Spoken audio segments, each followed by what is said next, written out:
This program was created with the love and support of all our Patreon members and subscribers. If you are not a member yet and would like to see more content like this, consider becoming a member today. The link is in the description of this video. Your support is greatly appreciated.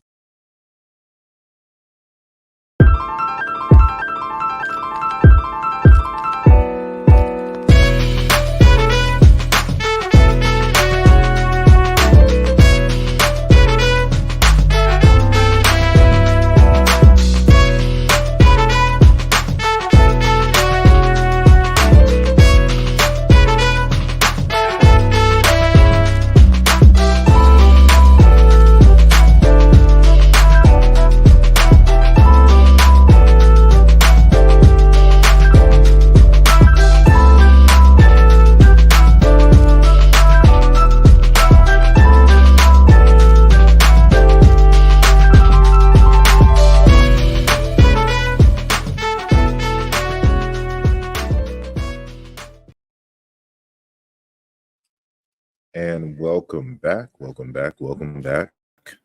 And this is part 2 of our conversation titled Favor Ain't Fair. And, so now we'll be addressing more specifically the arguments and claims from Conjiverse on his video. And just as a recap, I invited Conjiverse to come and respond to my critiques, and these won't even be like hard follow-ups because much of it can just simply be dismissed for acquiescence to a false premise.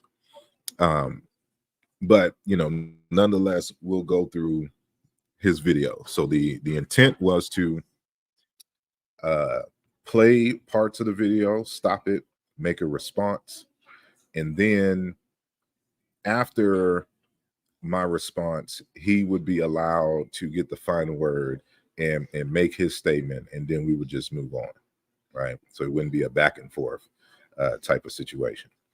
And just giving a little time to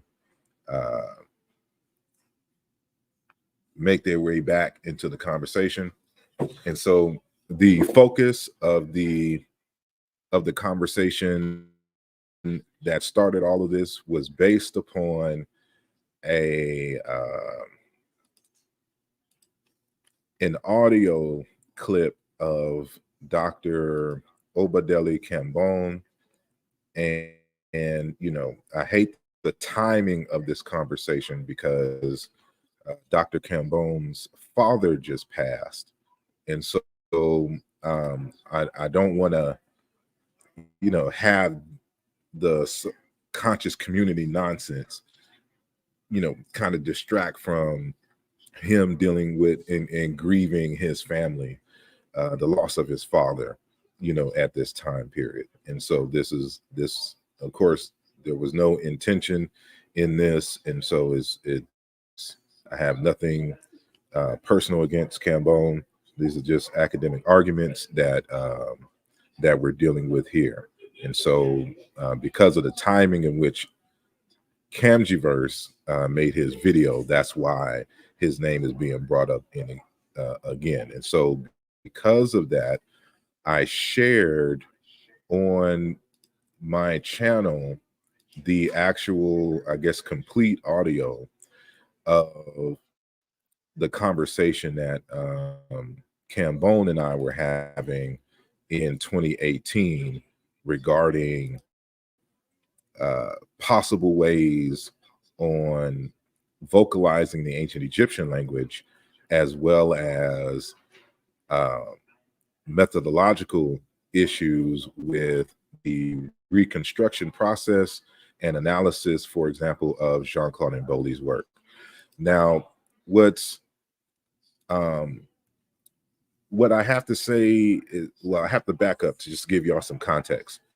So Dr. Raketi Amin, for the longest, for many years, many decades, has been working on putting together a team of individuals who would work to vocalize and make practical the ancient Egyptian language in the same way that the Hebrew language, because Hebrew was a dead language at one time, and how scholars got together to come with a convention to teach, to vocalize and teach Hebrew. And so she has had that as a project for a number of years. And so she scholars together to help out in various ways. And so myself, Brother Sanjeti, Brother Rujawu, were a part of this project. And I think Sanjeti is actually in an extended, because they're also dealing with the Egyptian calendar project as well. So Sanjeti is part of that analysis team. And so included, of course, was Jean-Claude Mboli, Dr. Obadile Kambone, Dr. Kamal Rashad, and a few others. And Fudishi was dealing with the script in a different group, but it was broken up into groups. And so the actual vocalization part, both myself and Cambone were in that group. So the audio that you hear from that first conversation, I'm gonna put the link in the chat just so y'all have it. If y'all don't understand what I'm talking about, and of course you can't listen to that and this at the same time, but you'll have it. So link to Cambone conversation, right? So boom. That's so for those in the chat, you'll be able to link and click the link and bookmark the post. And so how should I say? So it is that conversation that a lot of the detractors, for example, who are in their feelings about the etymology of the place name Kemet, try to use to discredit me in terms of the approach and arguments, and just me in general. So Dr. Cambone has a PhD in linguistics.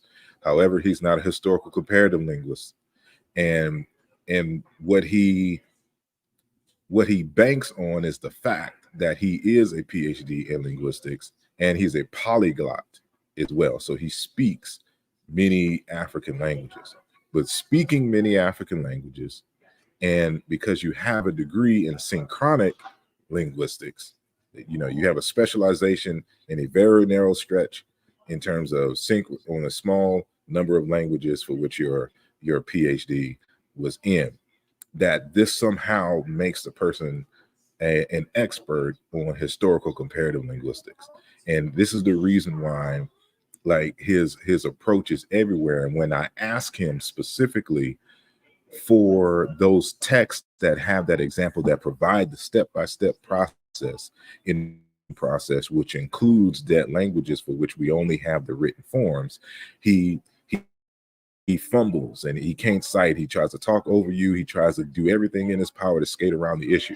And so you'll see that live in the video. So that's the video that Conjiverse, he only put a snippet in there, but because he's trying to argue against Smash Rockwell and others that was on this channel at that time, well, for some other argument. But so he tried to use me in his argument against them. So I responded to that video. And so the video that we're going to watch now is the response from my video. Excuse me. Yeah, the response from my video. And so now I'm responding back to his video. So we're just going to play it from the beginning. It's dropping stuff over here. There we go. And so I am going to share my screen,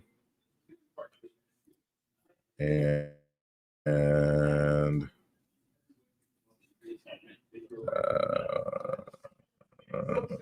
there we go. So let me know if y'all can see that. And what I'm going to do is I'm going to pause my mic and y'all let me know if y'all can still hear the video. So I'm going to play a little bit of it, then I'm going to pause it, and y'all let me know if y'all can still hear the video when I mute my mic.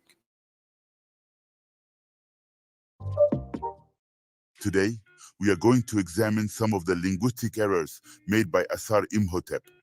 Asar has made a name for himself, posing in Black and African.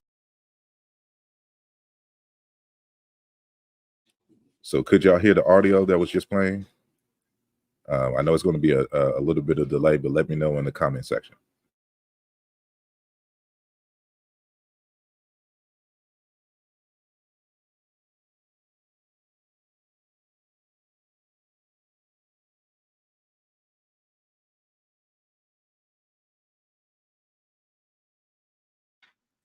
Okay, so I'm gonna rewind it all the way to the beginning now, and I'm gonna play it. All right.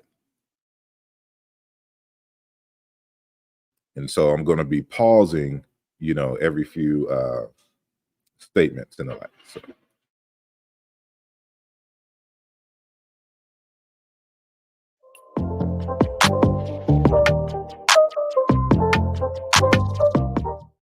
Today, we are going to examine some of the linguistic errors made by Asarimhotep.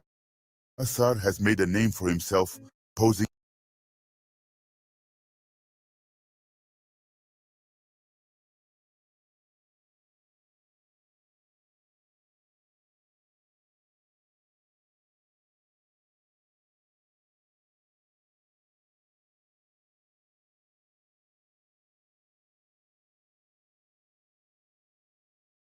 in Black and African-centered spaces as a historical linguist. He is known for making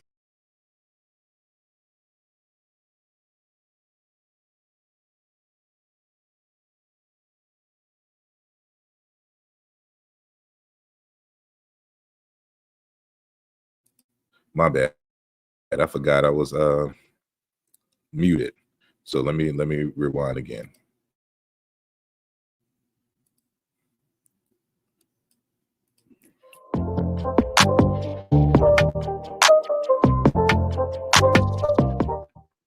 Today, we are going to examine some of the linguistic errors made by Asarimhotep.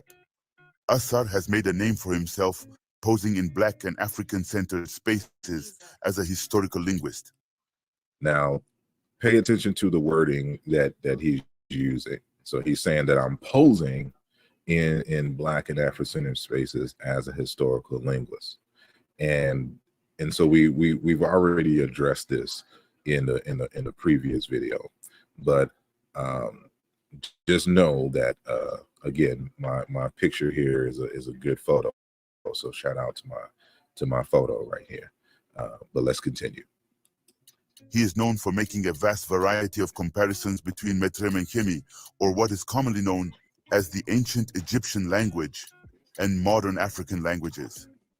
The main problem with Asar's comparisons is that he has never been professionally trained as a linguist, and that no linguistics professor has ever co-signed his work. On the flip, Now, did y'all hear what he said? Now, keep in mind what we already showed on the previous video, right? And in terms of the linguists who have co-signed my work. So this is a lesson in learning not how to speak in absolutes, because any one positive example in the opposite direction nullifies your whole argument, right? So this is one of the things that we have to be careful of doing in this community, right? But we're going to continue. So notice, so he said that not one linguist, so watch what he's going to say next. flip side, every major Black historical linguist, philologist, and anthropologist who has had the chance to examine his work in Dr. Raketi Amen, Mario Beatty, and Obenfo Obadele Kambon has stated that it is incorrect, fraudulent, and a classic case of pseudo-linguistics. Now we're going to pause here for a second, because this is one of those cases where Congiverse and others is just repeating what Ned or Neb has said. So to give context to why these three are mentioned in this video is because when me and Ned or Neb were having our debate, it was originally set up. Ned or Neb didn't want to have the debate publicly. He wanted to have the debate on Obadeli Cambone's BB Toomey website, and that nobody else would get access to it. And so this is why we did kind of a simulcast streaming, because I'm like, no, you're not gonna have the debate and then he just have the video and audio to where he can chop it up and make it seem like, something was being said when it wasn't, and that so the people can see themselves, right? And so what Obadeli has a history of doing is, if you go on his website and you disagree with him, he blocks and bans you, right? And so I already had this history with him, and so I already knew that this was going to be some BS just from that. But then secondly, Ned or Neb tries to say that there's going to be 3 anonymous referees that's going to judge the debate, but only he knows who the referees, quote unquote, are, right? Like, how are you going to have referees and you the only person who knows who the referees are? So he claims that the referees was Dr. Mario Beatty, who didn't watch the debate live, Dr. Raketi Amin, who also didn't watch the debate live, and Obadeli Cambone. I assume he watched because it was on his website. So, and we spoke to Dr. Raketi Amin, because remember, Obadeli and I, and even Mario Beatty, are in the same organization trying to revitalize the ancient Egyptian language. So we already have a relationship with Dr. Raketi Amin. And just like how he misquoted and mishandled the situation with Dr. Shamaka Keita, he thinks for some reason that we don't communicate and talk and exchange or do anything to that nature. And so what I do is play a video clip of something, and I'm gonna play it twice just so y'all know. So when Congiverse says the silly and stupid comment that Dr. Raketi Amin, for example, doesn't support asarimhotep's linguistic analyses and stuff like this, I want y'all to pay attention and listen to this video clip here. Right. Yes, that's it. Listen, just the relationship that been fostered with Dr. Jeffries and others, it started with Dr. J about 20 years ago. Actually, it is 20 years ago now. And through him, I met this person, that person, this person, that person, and the relationships were just building, and Felicia and Brittany and Ken and everybody just all came together. Met Saw through Sister Raketi Amin, Dr. Raketi Amin, who suggested we reach out to Saw to help us fulfill our vision in the Happy film to make the linguistic connection between the Seshmetu Necho, the language of our ancestors in ancient Kemet, and Wolof and other African languages. So she said Asar is the person you want to talk to. So hats off to Asar. Brother Asar does an excellent job with that. One of our foremost scholars in that field. I'm just honored to be a part of this experience. So hopefully you heard what Taki said in the video, and I'm gonna play it again just in case y'all didn't catch it. So what you saw was a clip of the creator of the film Hoppy, that's Brother Taki who was speaking. And I am in the film talking about, in part, the relationship of ancient Egyptian to African languages, modern African languages. And before dealing with the film, I never heard of Brother Taki, at least personally. I later, because I was familiar with his documentary film on the tech, but I never saw the film, and but I was familiar with it. But I didn't know that, I didn't know him or that he was behind the film.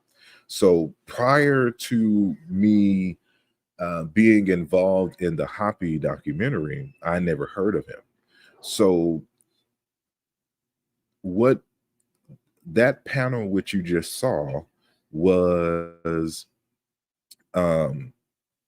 after the Detroit conference, because remember that in 2022, the conference that was supposed to be held in Egypt got canceled because all of these strong African-centered scholars were coming to Egypt talking about the Africanness of the ancient Egyptians and its relationships to Africans at home and at abroad, right? And so y'all know the whole drama behind that. So this was right after the conference, and we're all kind of gathering up, giving our feedback on the conference. But a couple of years later, a couple of years earlier is when the actual Hoppy film was done. So I'm gonna play the clip again. So I'm gonna rewind Kamji verse's statement, and we're gonna listen to that, and we're gonna hear again. So chance to examine his work in Dr. Raketi Amen, Mario Beatty, and Obenfo Obadele Kambon, has stated that it is incorrect, fraudulent, and a classic case of pseudo-linguistics. One of the major controversies with Asar is that he has published the majority of online content regarding the so-called philologist and anthropologist who has had the chance to examine his work in Dr. Raketi Amen, Mario Beatty, and Obenfo Obadele Kambon, has stated that it is incorrect, fraudulent, and a classic case of pseudo-linguistics. So we juxtapose what Kamji verse just said there, with this actual testimony here. Yes, that's it. Listen, just the relationship that been fostered with Dr. Jeffries and others, it started with Dr. J about 20 years ago. Actually, it is 20 years ago now. And through him, I met this person, that person, this person, that person, and the relationships were just building, and Felicia and Brittany and Ken and everybody just all came together. Saw through Sister Raketi Yaman, Dr. Raketi Yaman, who suggested we reach out to Asar to help us fulfill our vision in the Hoppy film to make the linguistic connection between the Seshmet Necho, the language of our ancestors in ancient Kemet, and Wolof and other African languages. So she said Asar is the person you want to talk to.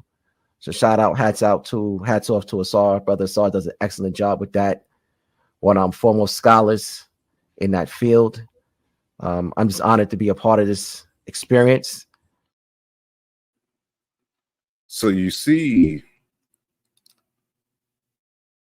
the levels of buffoonery that people will go to just because they're in their feelings on a disagreement about an academic issue here, that they would just make up lies to try to discredit you and the work that you've done.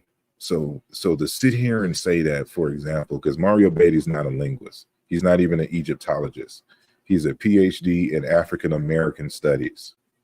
The only linguist on that three group is Dr. Raketi and Obadele Kambon. And we already know about Obadele Kambon.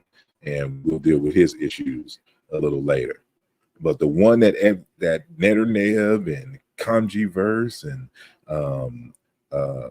what's his name, Reggie, and all of them try to use against me, she is the one who recommended. Why didn't she recommend Obadeli Cambon? Why didn't she recommend anybody else? She could and probably would have and probably did.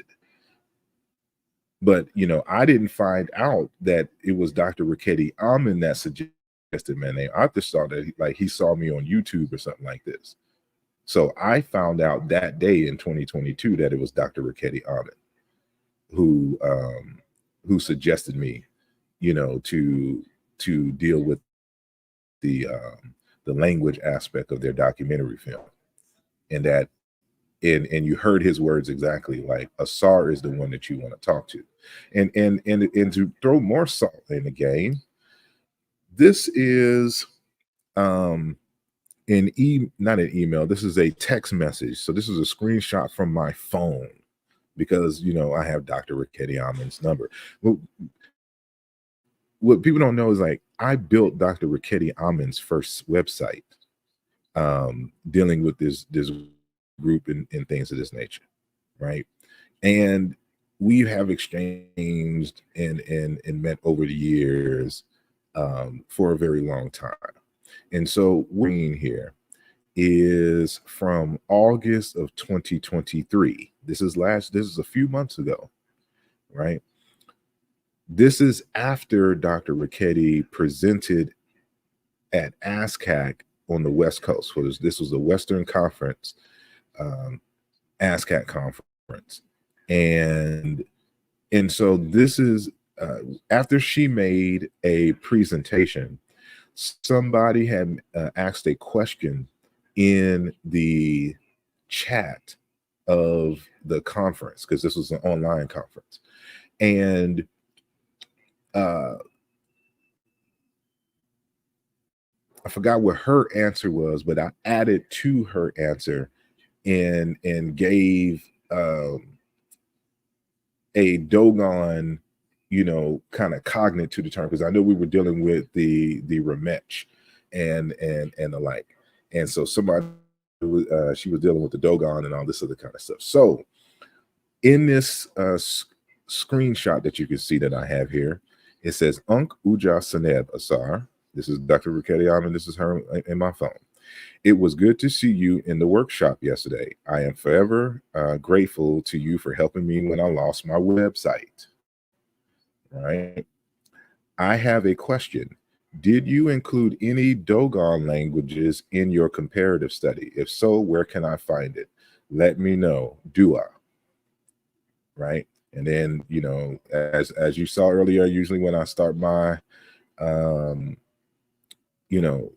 correspondences, I started off with Moyo. Moyo is a word for spirit, heart, mind, and the like, and even life, right? So, but it's used as a greeting in Chiluba.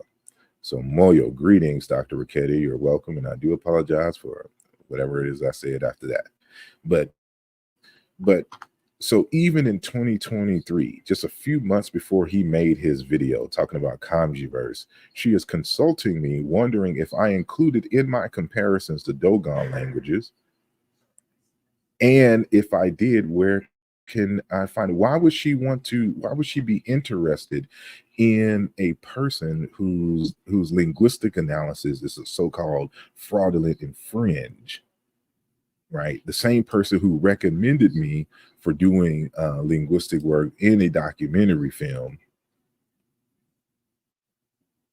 right? And it's it's just a shame again how backwards this community is, right? Because they don't be in conversation with these people that they read and hear about. I know a young person in that sense, right? I'll be 45 this year, right? And I don't know how old a lot of these folks are. They think that because we're near an age that we're on the same level. I've been doing this since the 90s, right? And and it says, yeah, controversy got the Rickety Almond lies from Ned and of course, because they're not in communication with her like that. They just don't know. Like this whole time, Ned and Eb kept talking about Rickety Almond and da. Like Rickety Almond don't mess with you like that. We're brother, and this is what people don't realize. Brother Sanjetti teaches the beginners class for Dr. Rickety Ahmed. They use Brother Wujawu's book on meta nature, on learning meta nature in their courses. And as you can see, the correspondences dealing here with the language and things like this is just asinine. And why you can't take these YouTubers serious. They're not in the same league. They're not in the same lane. And so what was going to be his response if he would have came here on the live and then heard and then seen what y'all just saw here on this? Because this sets the precedence for the entire video. Because he's going off the premise that none of my stuff has been vetted or any of this. So we're going to continue with the video. One of the major controversies with Asar is that he has published the majority of online content regarding the so-called Negro-Egyptian language family that is also called Paleo-African and Black. Okay, so this is another situation where he just doesn't know what he's talking about. So Negro-Egyptian, let me stop sharing that screen. And I'm gonna start sharing another screen. All right. So that we can fully understand what we're dealing with here. Because if you listen to Conjiverse, who hasn't read the text, he doesn't understand what it is that he's talking about. He just, people in this community just like to talk, right? And let me see. Do I have?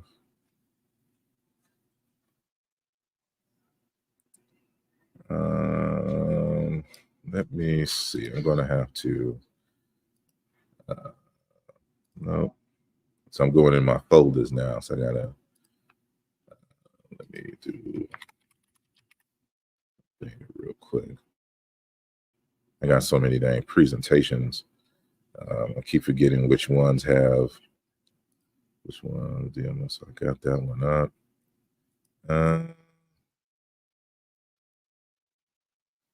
Let me see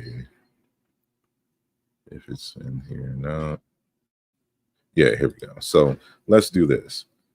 So when you talk about Negro Egyptian was the or is the language family that is proposed by Dr. Teofilo Benga in this 1993 work in terms of the common origin of ancient Egyptian, Coptic, and modern Negro-African languages. That's what this, an introduction to African historical linguistics, right? This is this text in French. And y'all know that he's either the creator or co-creator of the review, of the UNC review or the UNC journal. And so in this text, Teofilo Benga proposes Negro-Egyptian as a family.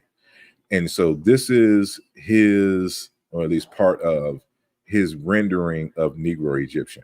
So we see here in the corner, I know it's kind of cut off, that you have the Egyptian branch. So he has Egyptian, Pharaonic, that's Middle Egyptian, and then Coptic, right? Well, Pharaonic in the sense that all the old kingdom to the new kingdom, all the way to demonic. He puts that as Pharaonic Egyptian. And then, but this is the branch that he calls Egyptian, then Coptic. So Egyptian is his own branch language family in Negro Egyptian or Negro Egyptian. Then you have Cushitic, you have Chadic, Nilo-Saharan, Niger Cordophonian, right? Niger Congo, basically, right? And see, the problem with this orientation here is that he makes such a big deal, talking about Obinga, on the invalidity of Afroasiatic as a language family, language phylum, but he keeps Nilo-Saharan and its groupings, and he keeps Niger Congo, Niger Kordofanian and its groupings. You know, whether Chadic is even a language family is still disputed to this day. But so we can see the issues here, but is that Negro Egyptian is not Paleo-African. A Paleo-African language would encompass all the African languages. And actually, this isn't the slide I want to show, because it's another one that actually has the, let's see. Let me see if this one here. What do I have? No, that's a different argument. This is when I'm beating up Unc on the, what do you call it? The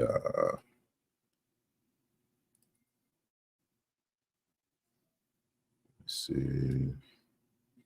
Nope, not that one. It's my response to Capo Chichi. I think it may be this one. Just so y'all can see. Actually, I can just pull it up. Here we go. So again, so this will make it more clear. So again, I explained all this, and so y'all saw the other one, but this is the groupings of the languages of Obinga versus Greenberg. So Obinga posits that in terms of African languages are concerned, Berber is its own group, Negro Egyptian is its own group, and Khoisan is its own group, whereas the Greenberg model has Afrasian, which would include the Chadic and Cushitic languages of Negro Egyptian over here, and then of course the Berber languages as well as Afroasiatic. So he doesn't even include that I'm talking about Obinga, doesn't include Afroasiatic in the Negro, in the African languages. So it's not even an African language according to Obinga. So so Greenberg has Afrasian or Afroasiatic, Hamido-Semitic, however you want to word it, Afrisan, from Eric, Christopher Eric, Nilo-Saharan, Niger Kordofanian, and Khoisan. So the only thing that Obinga did is he got rid of Afroasiatic, took Berber out, and made it its own language family, and then just kicked Semitic out of Africa totally, and then lumped all the rest of Afro-Asiatic in his Negro Egyptian, but kept Nilo-Saharan and Niger Kordofanian. See, this is the problem with Obinga's 1993 work, right? But if it was truly a Negro Egyptian, it's not Paleo-African. Paleo-African would include Berber, Negro Egyptian, and Khoisan. So it would be the mother of these three language families. So y'all keep getting the language messed up. So Paleo-African would be the most ancient African language and language family. When they say Negro African languages, that is not a grouping at all. It's just the languages spoken by Black people in Africa. That's all that Negro African means. But when he says Negro Egyptian, this is the name of the language family, which includes Chadic, Cushitic, Nilo-Saharan, Niger Kordofanian, and Niger Congo, right? So this is just a bit of clarity for those who are listening. And so, of course, when Jean-Claude Mboli comes, he changes the groupies because unlike Obinga, who just lumps these groups together, because Obinga committed a methodological error here, because the same the same methods that was used to create Afroasiatic created Nilo-Saharan and Niger Kordofanian and Khoisan. So if the same method that created Afroasiatic is incorrect, then all of these are incorrect. So you can't get rid of the Afroasiatic but then keep everything else. That's hypocritical. And so this is why Jean-Claude Mboli avoided that and didn't lump any languages together. He just picked a number of languages and he worked with that and built Negro Egyptian from the ground up. Obenga simply built his Negro Egyptian by having a personal battle with Afroasiatic, but then keeping everything else. That's not how you do it. You start from scratch. And Obenga didn't want to do that, right? And what most people don't know is that Obenga was part of the process, the review process of Jean-Claude Mboli's work. Because in the early stages of this text, he sent it to Obenga and had conversations with Obenga about his work. That's what people don't know about Jean-Claude Mboli's Negro Egyptian. It's not a surprise to Obenga, right? And so I'll stop that, and then we're going to continue with the video, right?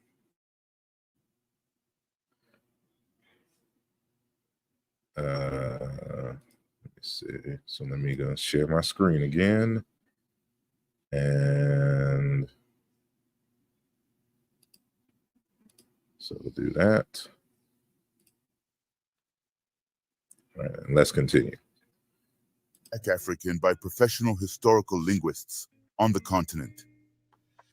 Because of the language barrier between the Black folks in America and Black folks in Africa and the rest of the diaspora, it is extremely difficult for African Americans to detect the differences between Asarimhotep's shaky content and that of legendary scholars like Theophile Obenga, who is a founding father of modern African historical linguistics. One brother named Robert West. And again, just to remind y'all that Obenga is well aware of Jean-Claude Mboli's work and was one of his early reviewers and critics before the book was even published. Right.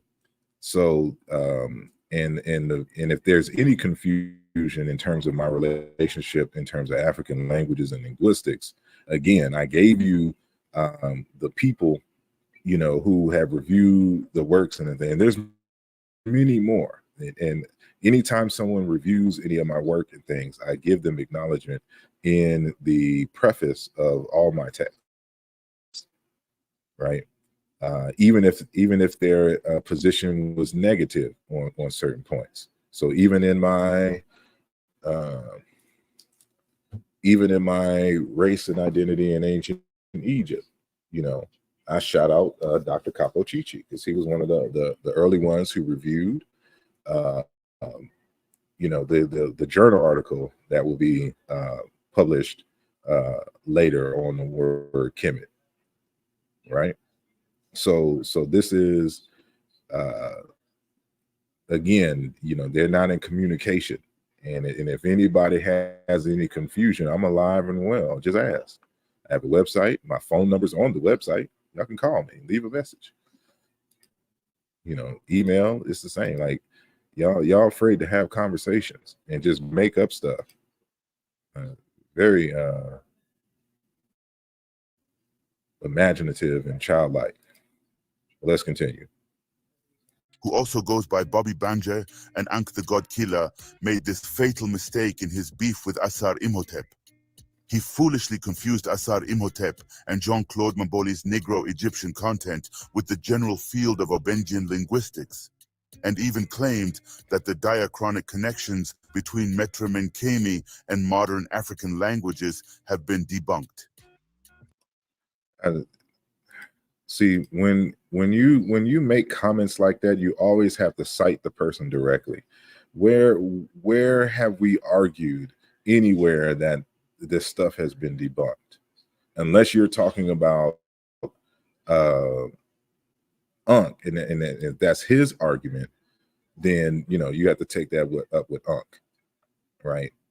Unk doesn't know much of anything, and so it's kind of hard to really kind of base anything off of what he says, because he has a hard time comprehending the arguments, and he doesn't read, and I mean he doesn't read at all. Like the basis of his entire conversations is, I'm going to look for something to argue with, something like to argue with somebody else, and that's where he stops his analysis.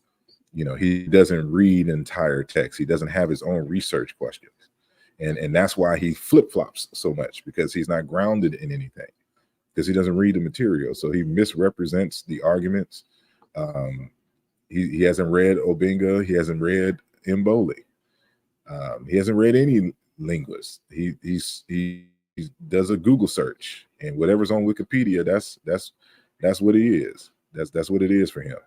And he buys books, but they look pretty on his shelves. And I bet you look through those books, ain't no markings, ain't no bent pages, ain't no notes or nothing. There's no separate journal that he has, with notes in the books. I mean, notes on the pages or whatnot. This is why he continues to not comprehend and understand the nature of the arguments, and constantly misrepresents. Him and Reggie is good for that. But we're going to continue. He did this while not knowing that contemporary African linguists, such as Dr. Sandro Capo-Chichi, who have disputed Asar and Mboli's work, are part of the Obengian school of African linguistics and promote the scientific comparison between the Pharaonic What happened? Language and... Okay. It started going fast, so let me rewind it a little bit. Oh gosh, what is...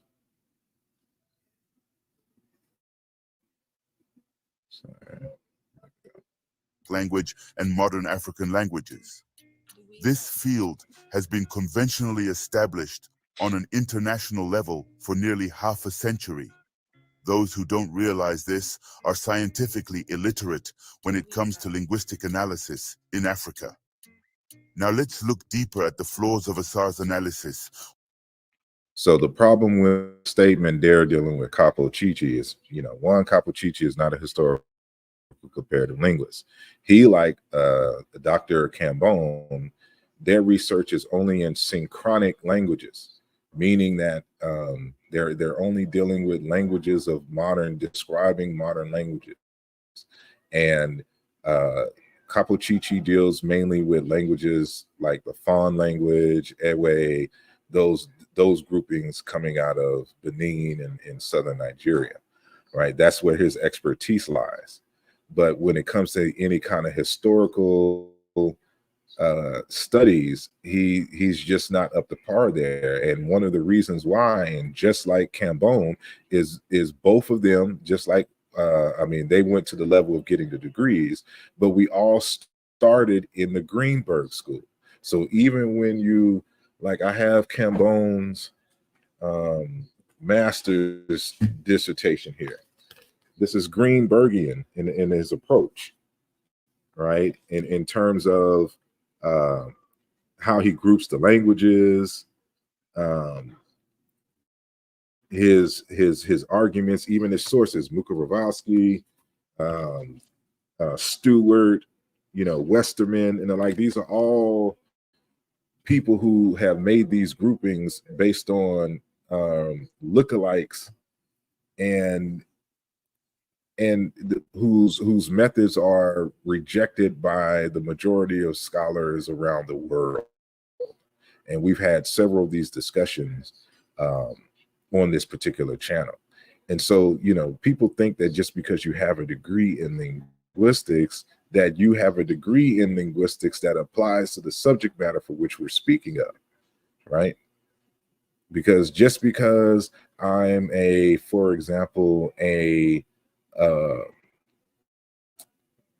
structural engineer, right? And I have to know some things about physics.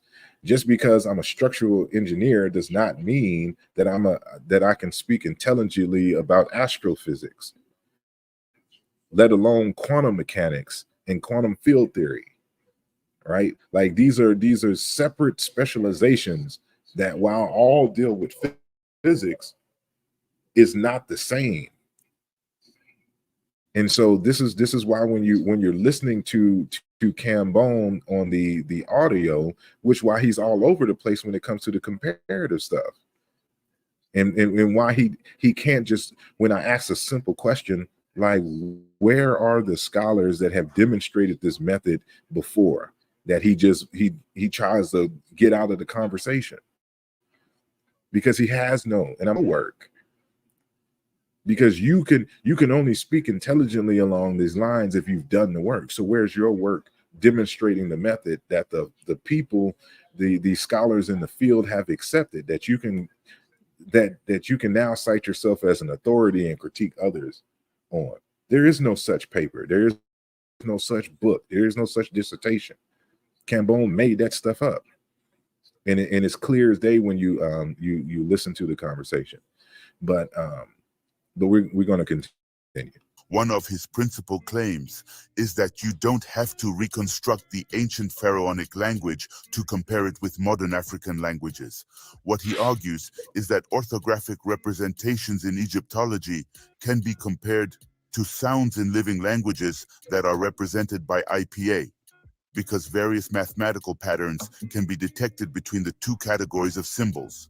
He has even suggested that the transitivity principle in mathematics can be applied to these types of spurious comparisons.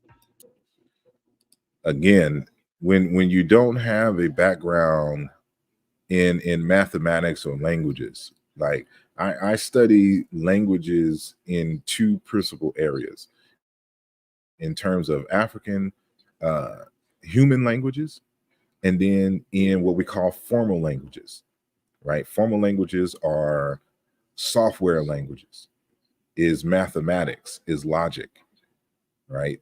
And so there's certain things and patterns that I could recognize, for example, in historical comparative linguistics, because historical comparative linguistics is not science, right? It's an issue of logic. And this is something that people just don't understand.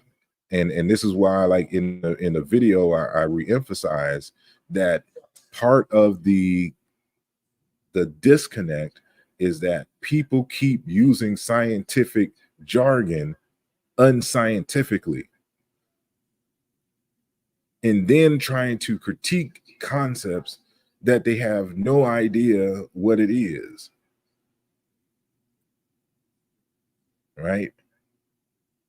And so it's they'll confuse you and think that everybody else is confused, because that's exactly what the transitivity principle is if I'm showing cognates in three languages, right?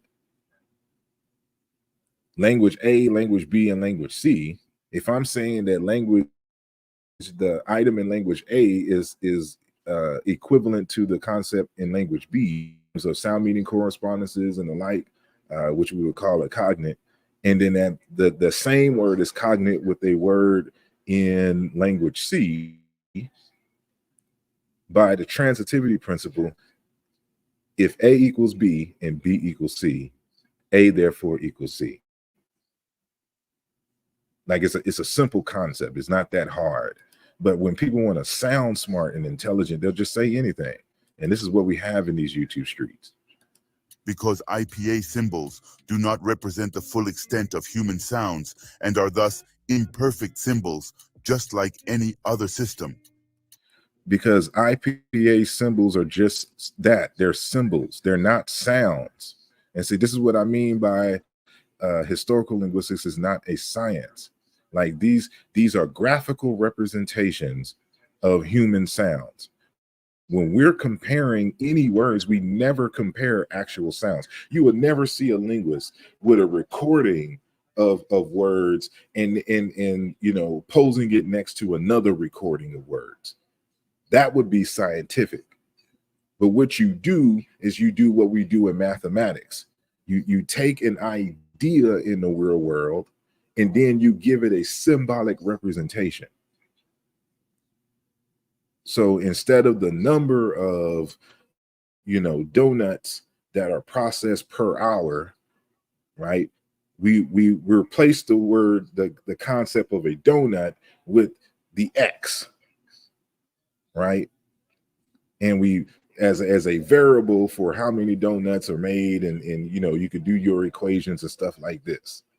It's a substitute for, which means you're taking it out of the realm of science. And I've done many videos on why mathematics is not science. And the same thing with historical comparative linguistics. The only time you deal with language as a science, at least in the hard science context, is when you're dealing with phonology, and only when you're dealing with modern languages, because you now have the technology to be able to discuss human sounds and languages on a scientific level. You could not do that in the past.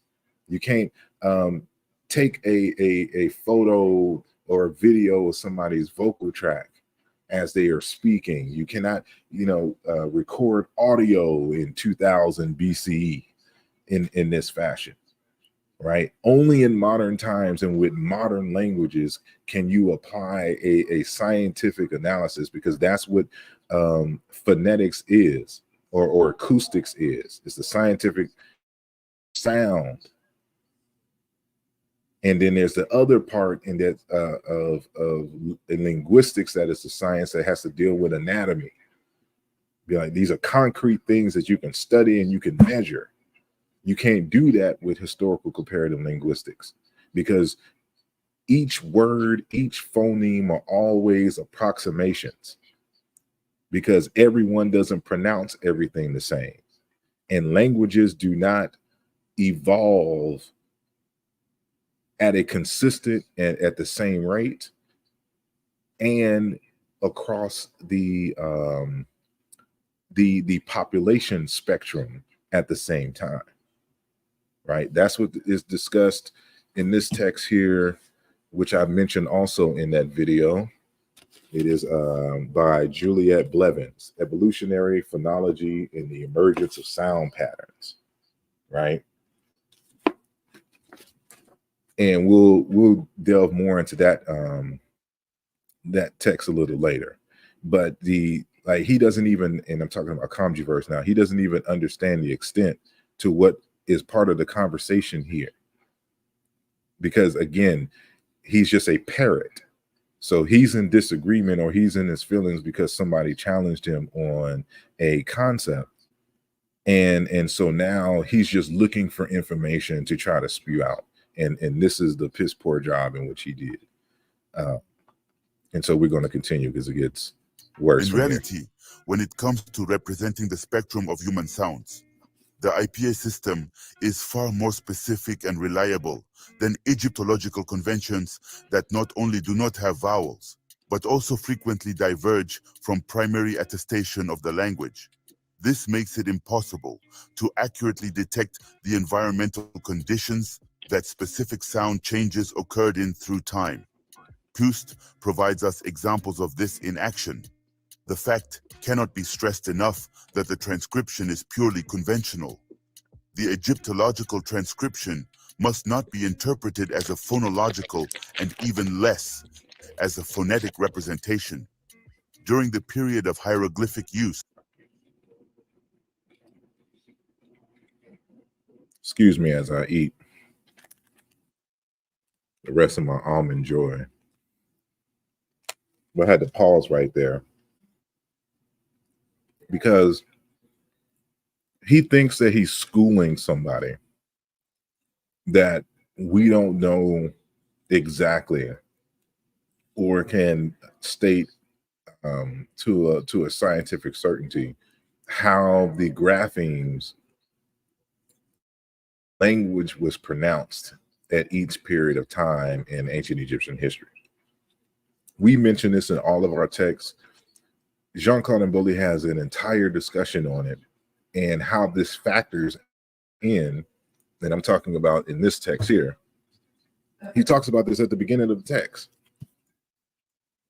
And we know that for a fact. Again, we're part of the same group that is part of the vocalization efforts, right? The same vocalization project. This is basic. We know all of this.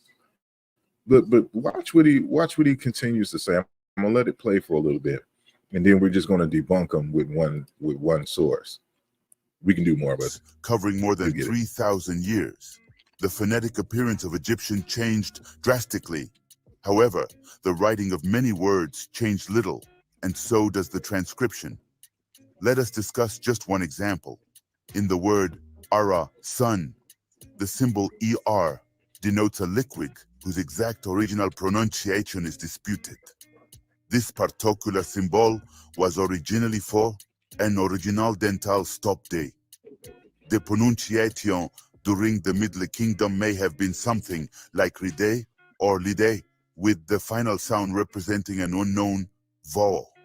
By the New Kingdom, several phonetic developments, including the shift from the voiced alveolar plosive or D sound to the glottal stop, had taken place. The word was now pronounced as re-a, or similarly, although its writing did not change. By the Roman period, the word had been contracted to re in pronunciation, but the word was still being written in the same fashion as the beginning of Egyptian history.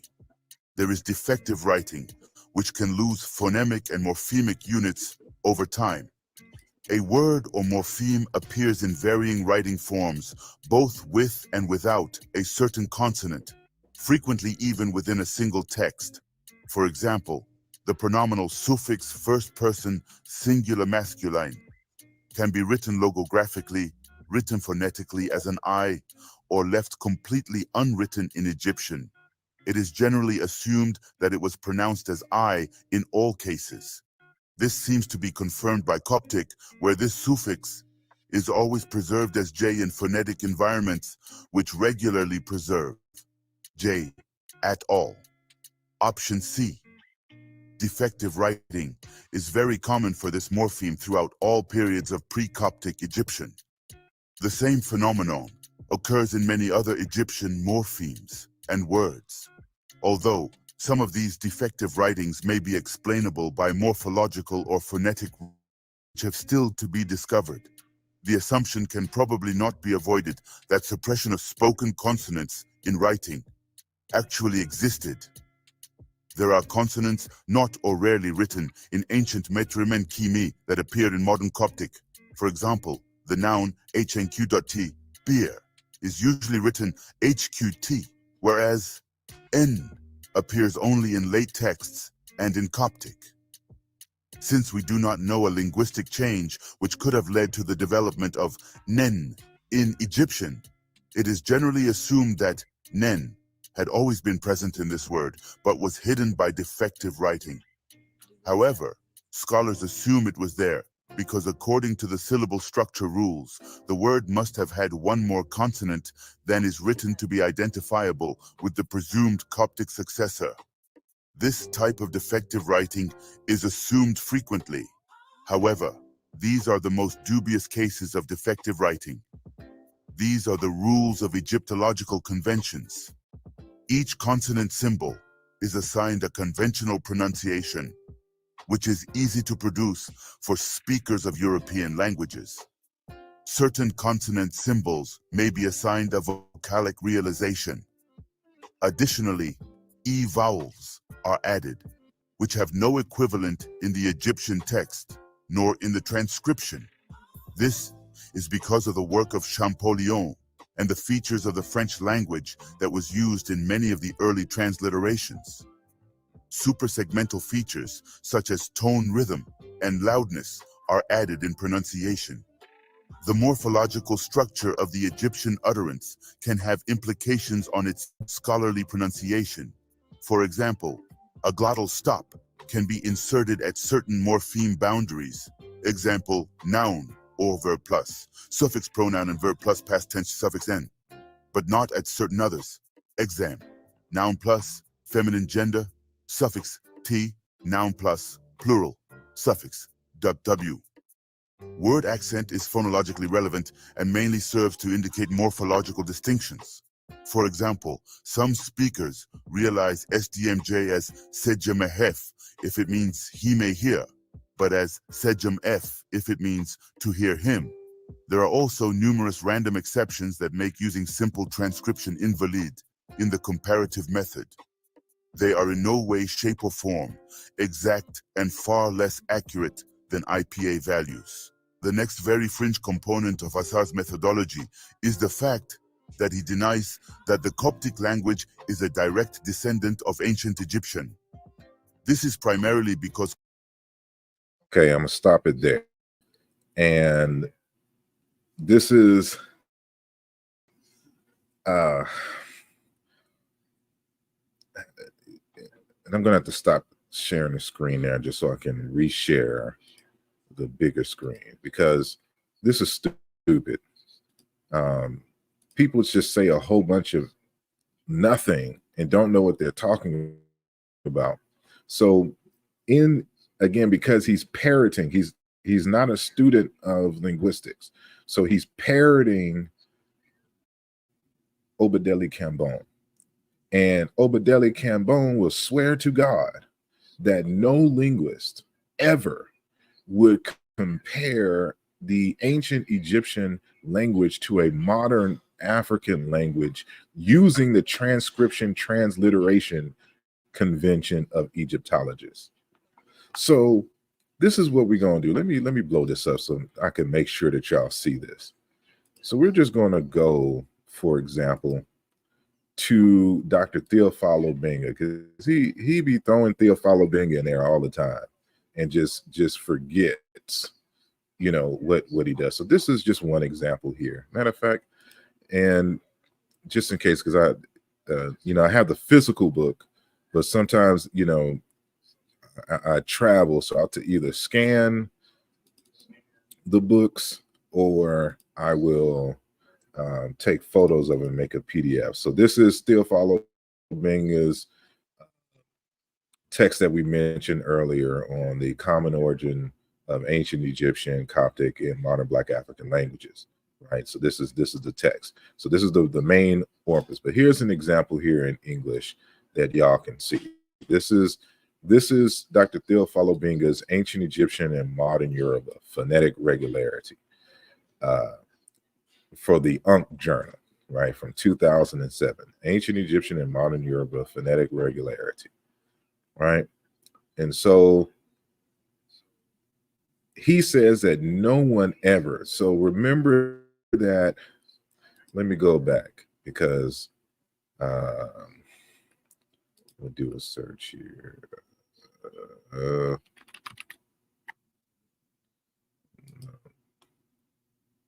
Close the search. I'm going to, I'll come back to give an example. Let me,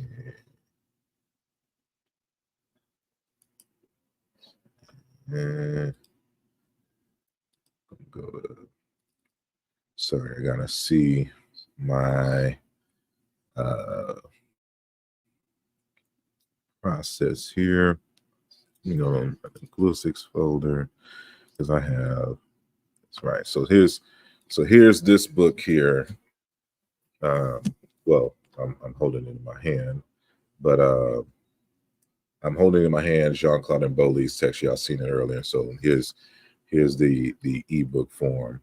So we're going to go back to Obenga here, right? So we're just going to just skip down. We don't even have to read, but notice what Obenga is doing here, right? This is live and in color. Here's the hieroglyphs, right, or representations of the ancient Egyptian hieroglyphs. And here is the transliteration of the term. And he's comparing the transliteration to the living language, the Yoruba, right? How do we know that this is a B? How do we not know that there was, because he tries to use Coptic in certain places, right? Or he'll make up a a transition, because this could be bawa, this can be bois, boo. Why is it boo? But he's comparing the B here, so he's assuming that this is B, right? And so he assumes that this is B, and he's comparing this B to this B in Yoruba. This is a transliteration, right? The same transliteration that Obadeli Cambone argues that no linguist whatsoever does, but he's always recommending Obinga over everybody, right? And what do you see here? He's comparing ancient Egyptian. He didn't reconstruct ancient Egyptian. There's no reconstruction of ancient Egyptian here that he's comparing to Yoruba.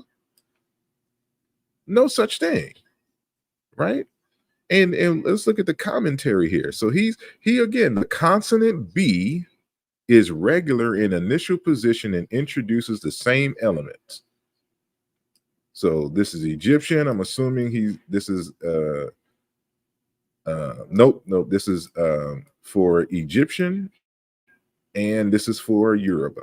So initial position for Yoruba, excuse me, for ancient Egyptian and Yoruba, and then the same sequence, BS, BS. How did he determine that this was a B? What reconstruction process did he come to do that? In hieroglyphic, the script foot is a uniliteral phonograph. This is what he says, with no reconstructions whatsoever. In hieroglyphic script, the foot is and this is the hieroglyphic foot, is a uniliteral phonogram. So he's talking about phones, he's talking about sounds with sound value of B. This is what he said. And so usually when you have the slants like this represents a phoneme. So this may realize it's other sounds, but how did he come to this conclusion? How do we not know it's a different sound, or it's a different set of phones? No reconstruction process whatsoever. And so look, this is transliteration. Transliteration. This is what he's using. And this is put in his journal. So by what logic, where is Cambone and Kamjiverse getting this silliness from? And Netanyahu with his silly behind. Where's the reconstruction? Let's go in the book. Point me to the pages in the book. I got the book. Point me in the pages. Where in the book does Theophilo Benga reconstruct ancient Egyptian before comparing it to modern African languages? If y'all got the text, y'all can put it in the chat, and I'll go to the page and let's examine. Right? There's no he does no reconstruction of the ancient Egyptian language, Middle Egyptian, Late Egyptian, Old Egyptian, nothing. Because it's a stupid request, and nobody does this. Not even Cambone. So look, here's the words here. Like he's playing. Let's go. What term is this? So this is Semitic for sun. He's comparing Semitic languages: Shemesh, sun; Arabic, Shamish; Ugaritic, Shepesh, to ancient Egyptian Ra, Re; Berber, Tafukit. These are modern languages, with the exception of Ugaritic. Hebrews are modern languages. What are you talking about?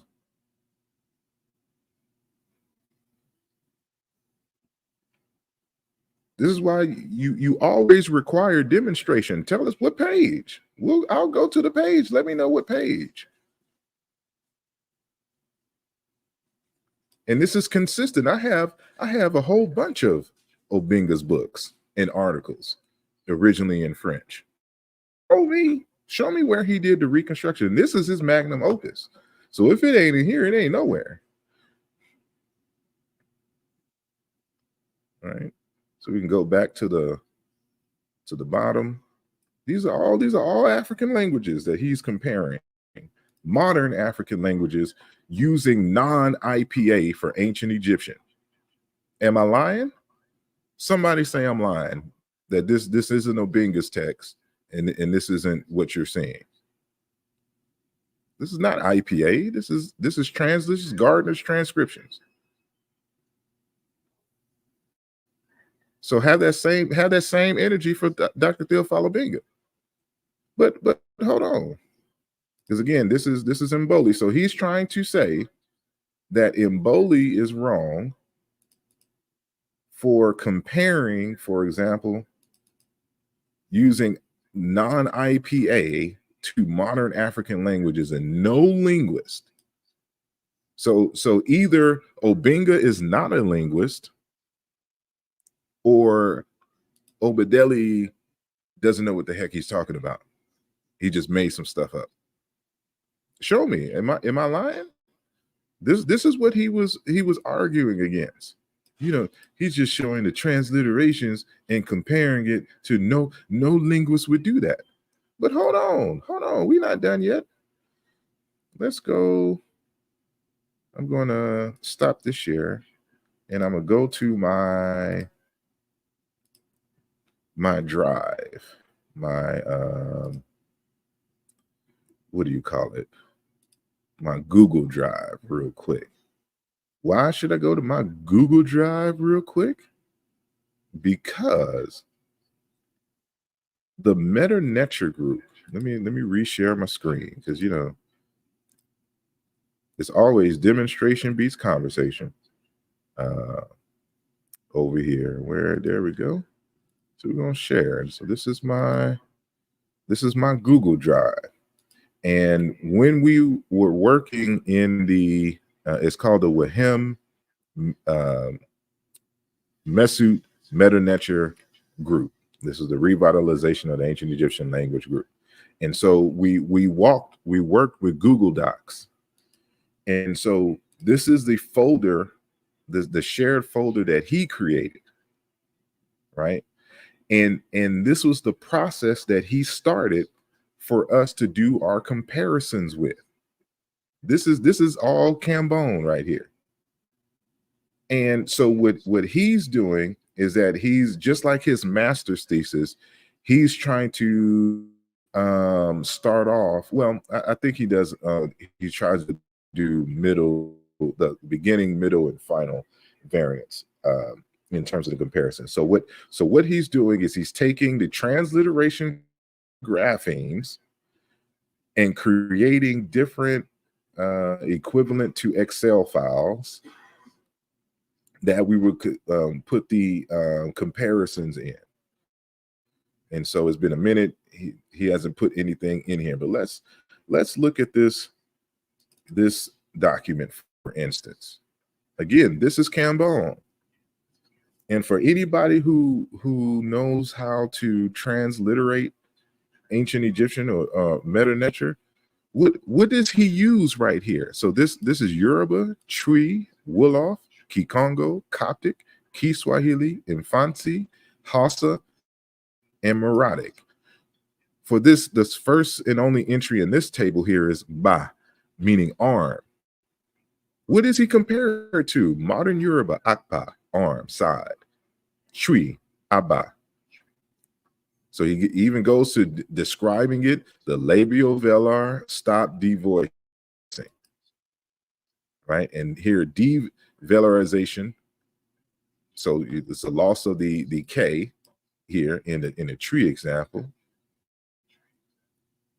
And so he provides the Wolof and Kikongo and Coptic. But what is over here? What's this right here? I need to blow this up. Maybe I don't see what I see. Right?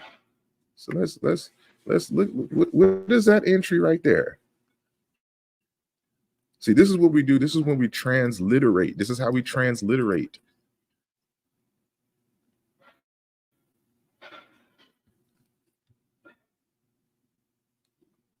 So he's calling out Mboli. He's calling out Brother Asar for stuff that he does himself. This is the proof here. Let's go to another document so y'all can see that this is consistent. So let's look at this one right here. Right? So he has Meta Nature, Yoruba, Tree, Wolof, Kikongo, Coptic, Kiswahili, Kinney, Sullen, Riddy, Give, Iri, Do. All these are transliterations. He didn't. There's no document in here in this folder that we were working on where he reconstructed or attempted to reconstruct Meta Nature before he started comparing it to these other African languages.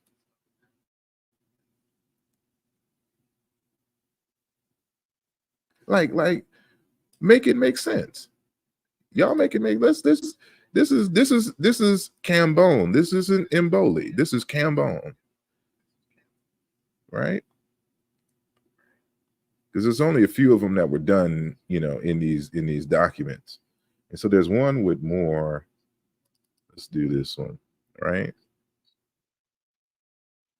This is transliteration. Meta Nature, Wijai, wealth, Winwood, hour.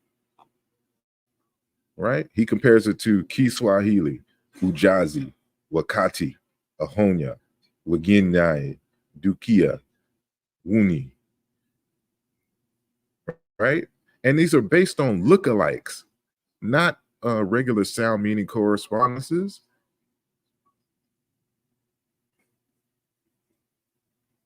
Again, you know, we can do this all day. Where else we want to go? Let's see, because these are templates that he created. So we just create one template, and we just replace the initial or the sound or the grapheme that we want to compare to the other languages. So you just save this blank one, you copy and paste it, and you make another document. Right? So that's what we're doing. This is from our group. This ends the conversation. There is no more conversation.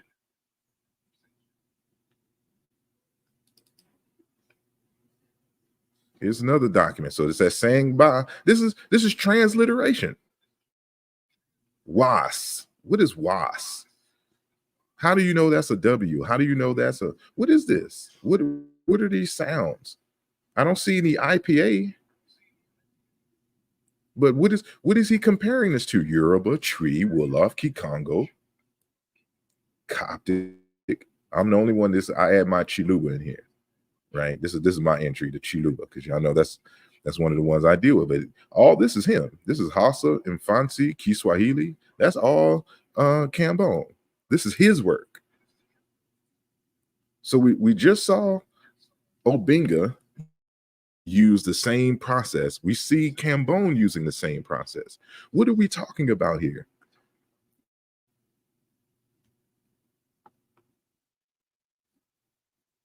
If I'm lying, I'm frying. Make it make sense. Anything that he says after this is irrelevant because it's built off of a false premise. He doesn't know, and I'm talking about Kamjiverse here. He doesn't know what he's talking about. He's just parroting people without doing any kind of investigation. As y'all know, on this channel, I always encourage y'all to look at a person's method section in their written works.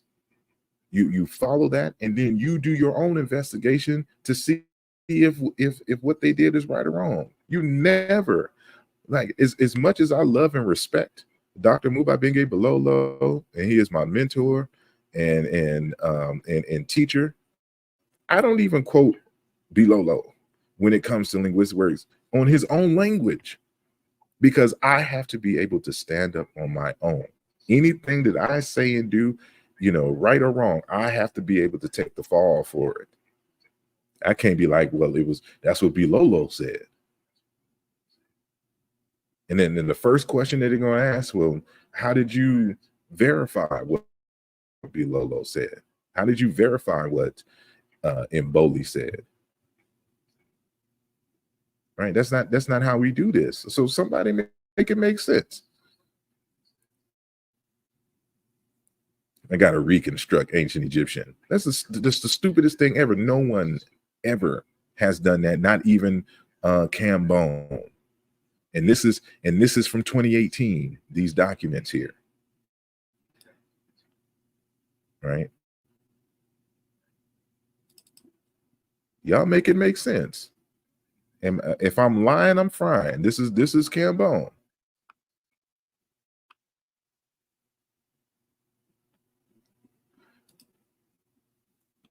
So I'll stop sharing that, and we'll just continue to play the video. It's just really no point.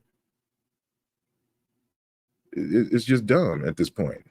But you know, he's always, I bet you Kamjiverse is going to try to come back and try to skate around this and say something else. That's why I wanted him here, so he can see. So you can, what is your response right here, right now, looking at Cambone's work? Matter of fact, we can also kill another argument here. You know, talking about you don't use reconstructions. Here's Cambone's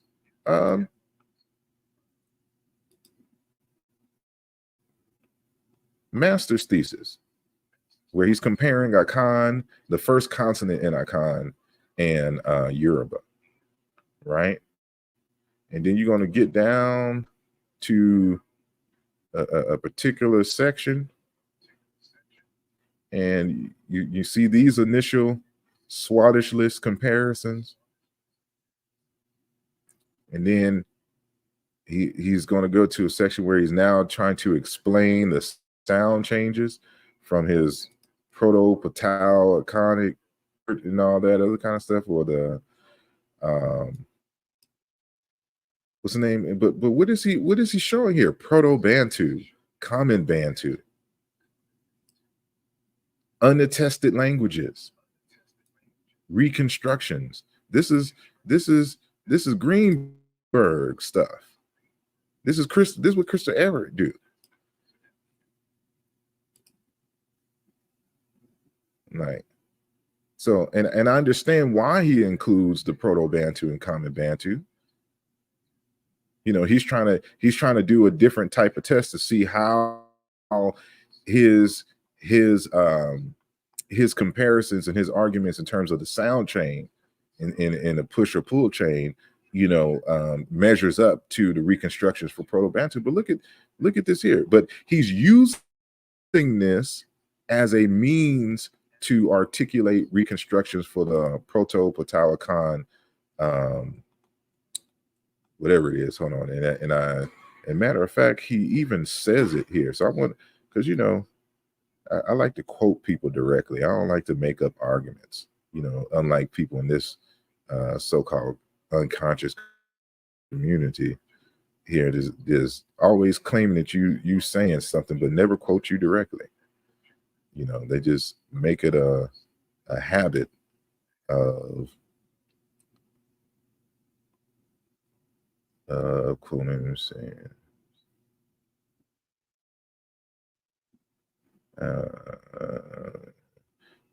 So let's see that out of the way. So I think this is the statement.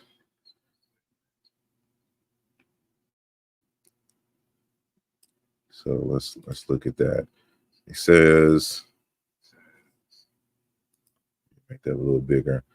The three branches descended from Proto-Benue Kwa were represented in form of Akan, Kwa, Yoruba, West Benue Congo, and Proto-Bantu, Common Bantu, East Benue Congo, utilizing data from these three representative daughter languages. Tentative C1 sound correspondences analogous to those presented in Stewart's reconstructions are identified. So he's including Proto-Bantu here as one of the three languages in order to support the arguments made by Stewart. He says when data from the current comparison between Akan and Yoruba invites alternative proposals are offered. A central focus of this thesis is to raise a number of questions that may prove valuable in further research in Proto-Benue Kwa and other proto-languages of Africa. And so the problem with Niger-Congo languages is that they too do not use sound meaning correspondences when trying to reconstruct these subfamilies. And of course, there's no reconstruction for a Niger Congo unto itself. So how do you even know that, for example, Khan and Yoruba and Proto-Bantu is even a daughter language of Niger Congo itself, right?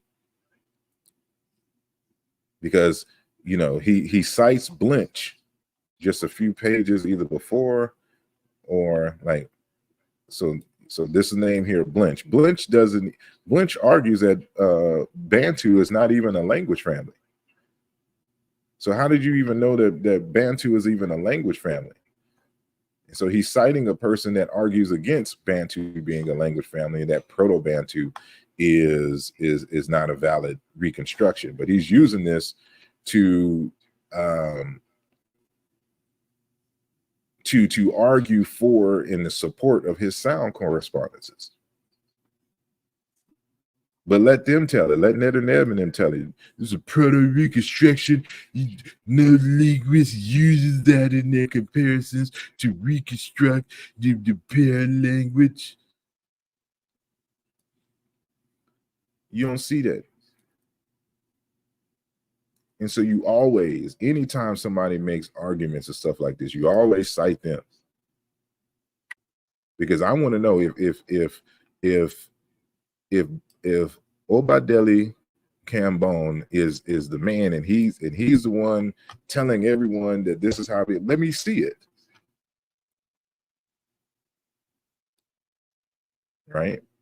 Because we saw earlier, and so we see with Obenga here, he's comparing using transliteration comparisons with modern African languages. There's nothing else to discuss. Right now I'm just rambling because there's nothing to discuss. So, you know, we falsified that claim. He said no linguist. So either no linguist does it, or Theophilo Benga is not a linguist, according to Cambone.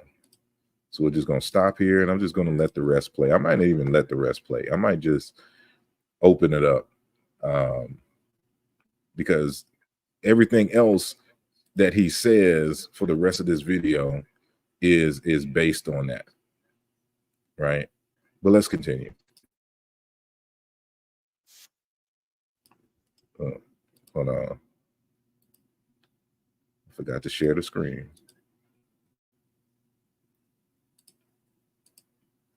There we go. Logical and semantic retention of Kem and Kami for Black. It also I think he's sharing a screenshot from Smash's book. And this is another example. And I saw a few comments in the comment section of just how stupid certain people are and just don't listen. No one ever argues that there is no KM consonant sequence in the ancient Egyptian that means black. And so anybody keep to the, you know, for the millionth time, we've been saying this every month for the last 10 years, that's not the argument. No one is making an argument that there does not exist a Kim in the language that that you don't define as black. And so you have silly folks who don't comprehend anything still making arguments that they're saying that Kim don't mean black. I can't, you know, you just got to let people be where they are. Further validates the requirement to use Coptic to reconstruct the values of the ancient Egyptian language before comparing it to living African languages. This is a standard practice in historical linguistics that we will discuss further. I see the comment from 42 Tribes, and I didn't leave it out. We've just already addressed. It'll be too much to address here. But the problem is I did address it earlier in the conversation, because he doesn't know what the conversation is. That's why I put the testament from Dr. Mario Beatty from our email and then I gave some background information to how we got to that point and what we were discussing.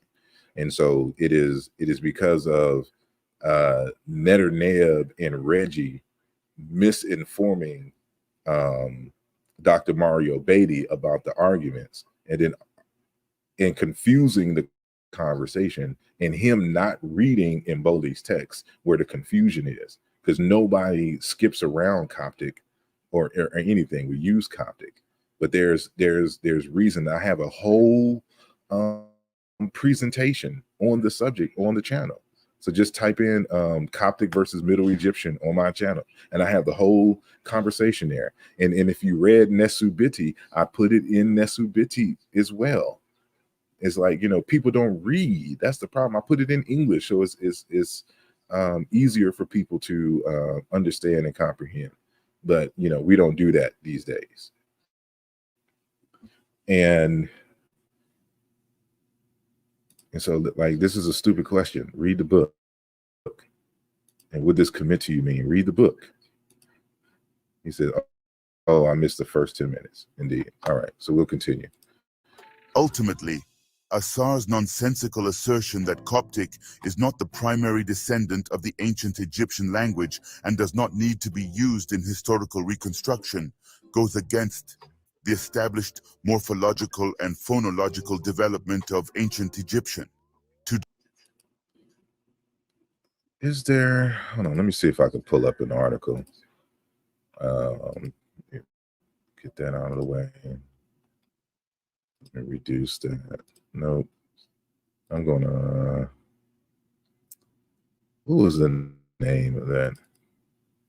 So like, I'm not gonna, because this again, remember that we were supposed to have a whole symposium, just a separate, just, you know, independent ASCAC symposium on the relationship to Coptic, which never came into fruition.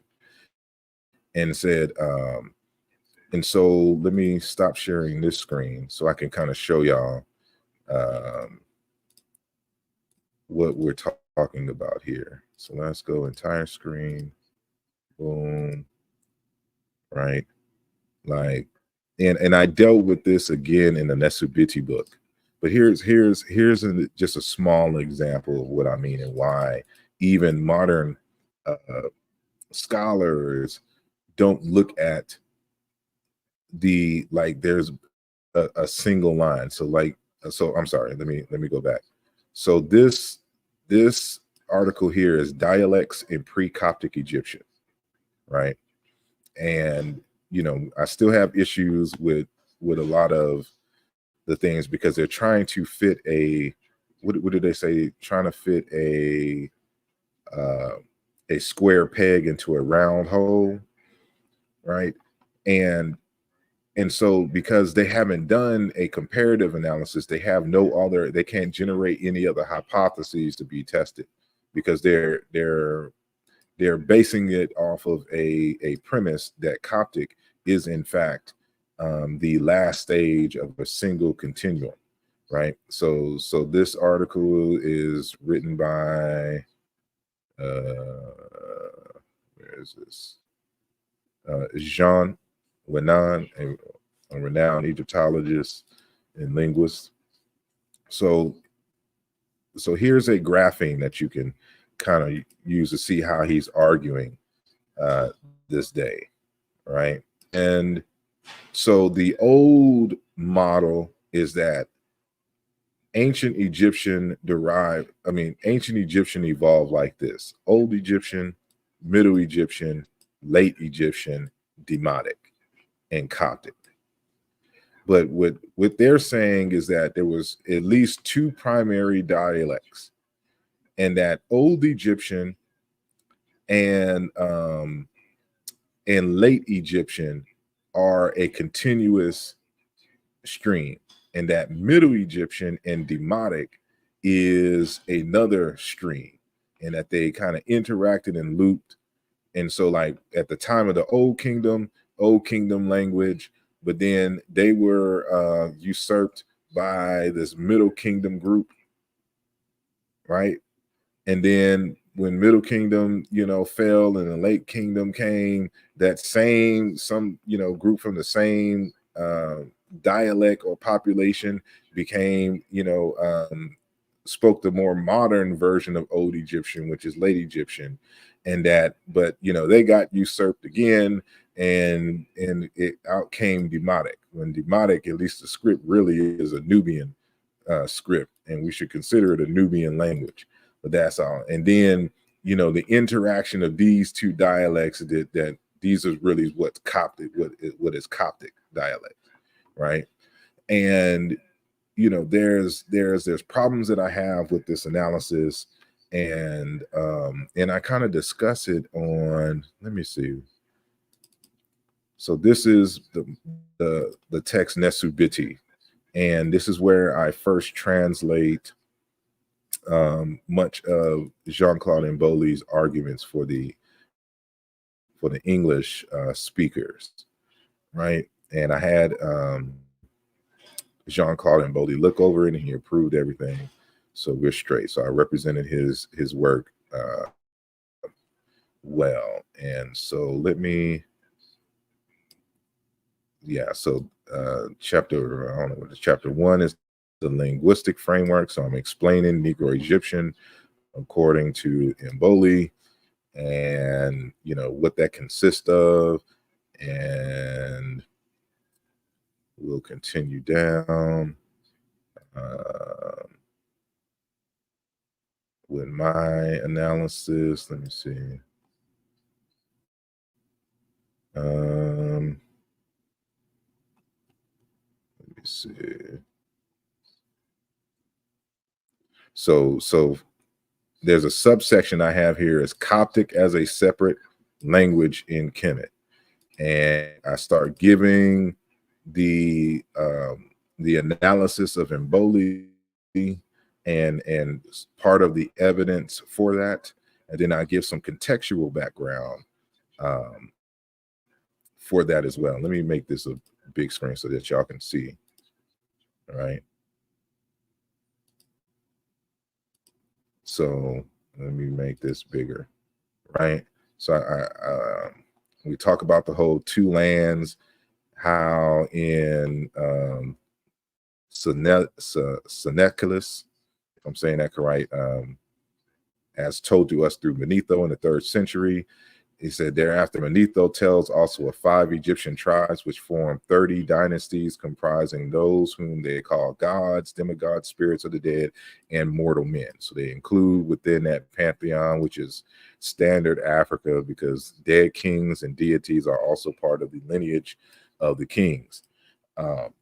But he's saying here that it was 5 Egyptian tribes, it was 5 different tribes, right? So we would expect, at minimum 5 different dialects, and at maximum 5 different languages that were spoken. And so I'm giving my account here, and so now I'm gonna discuss something that Dr. Raketi Amin says in her The Writing System of Meta Neter, Ancient Egyptian, published in 2010.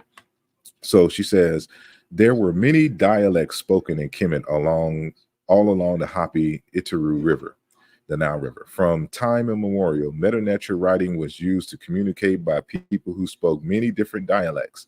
The picture words were meant the same to everyone, no matter what dialect they spoke. The vowels were not written in Meta Neter. The absence of vowels in the writing made it possible for everyone, no matter what dialect they spoke, to understand the writing and still use their own unique pronunciation.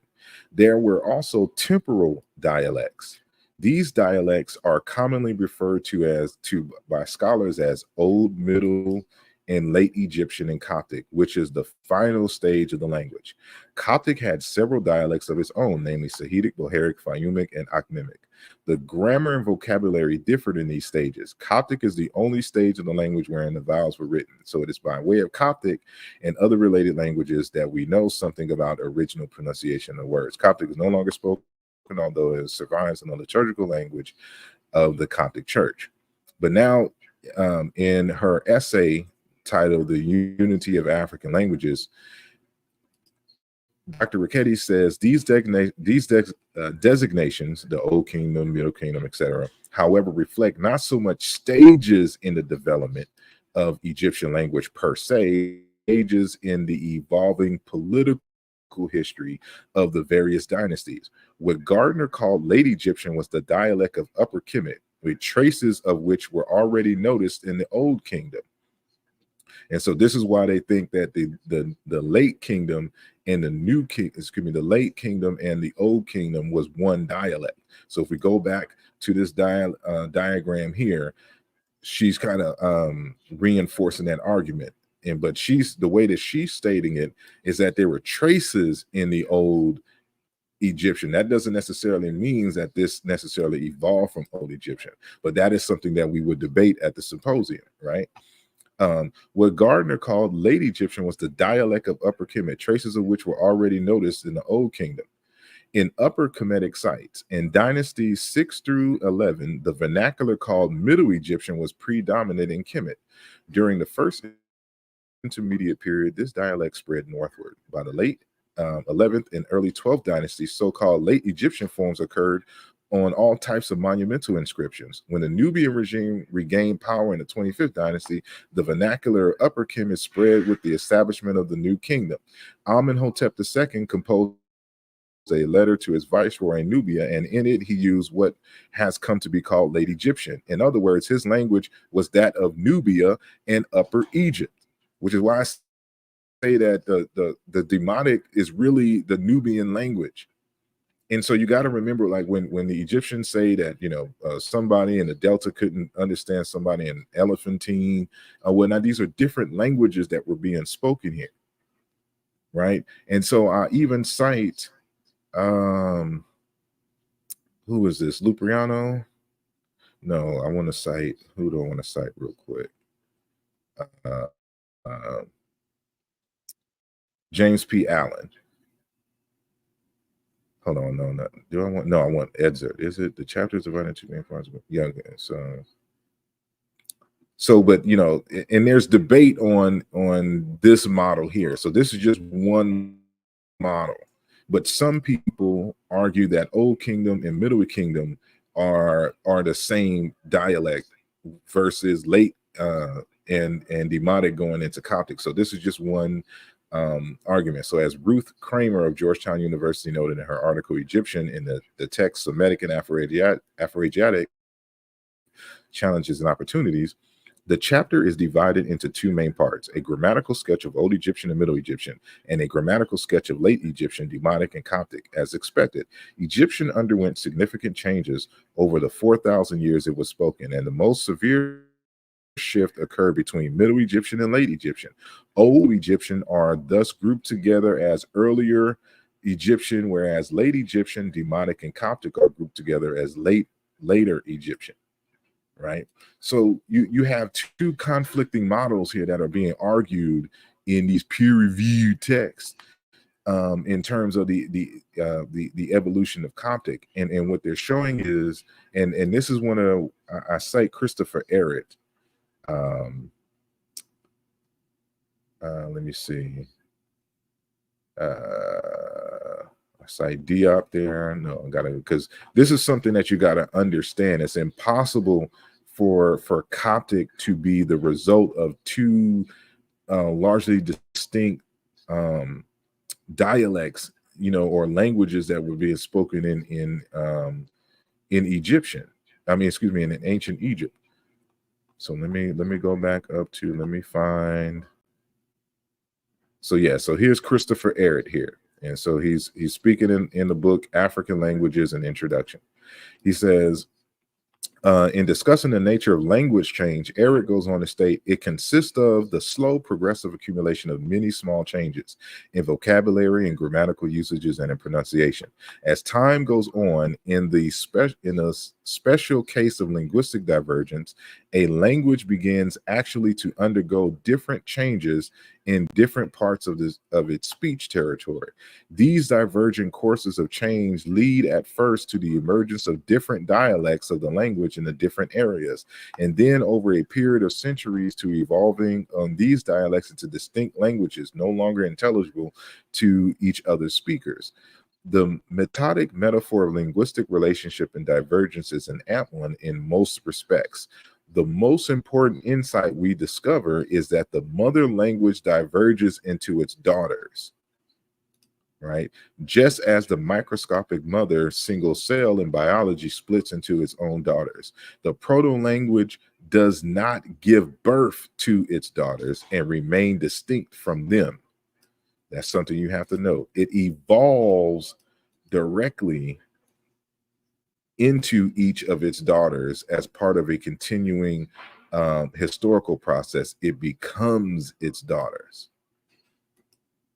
right? So if you're looking at this model here, so this is the old model. They no longer believe that Coptic is a direct descendant of a single language continuum. So they're trying to make sense of the data which they're showing here. So this author is arguing Old and Late Egyptian is one dialect, and Middle Egyptian and Demotic, which Raketi Amin says that the Demotic and Late should actually be grouped together and was the language of Nubia, right? So how did the language of Nubia become Coptic and Old Egyptian and Late Egyptian become Coptic? Like, this is confusing, right? And so this is why you have to do your own literature review and make sense of this. And so when I look at all of these issues, and I cite more in the text, and what I'm trying to find real quick, for example, is like you can tell that there's different languages so that's being spoken in this area. And hang on, let me got what page?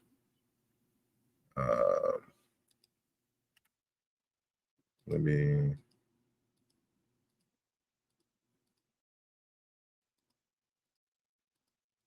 you see, I'm trying to find a table where I show, like, this is clearly, these are not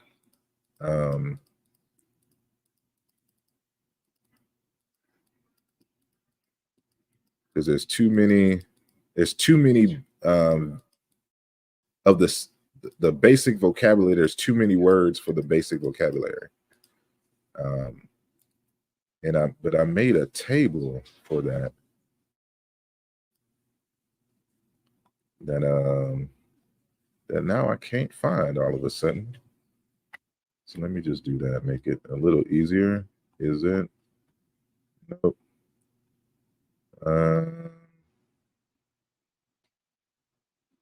Crap. Or is it in another text? No, I can't find it off the top of my head. You know, when you're written so much, you forget where certain arguments are being made. I'm dealing with the Behar, Bedouin languages, the isoglosses. Of course, I'm examining and reflecting in Bowley's analysis in this first chapter here. All right, but it should have been here in this. And excuse me for taking. If I don't find it, then it is what it is. So yeah, I don't see it. It's so is it even in this book? No. Comparison. But yeah.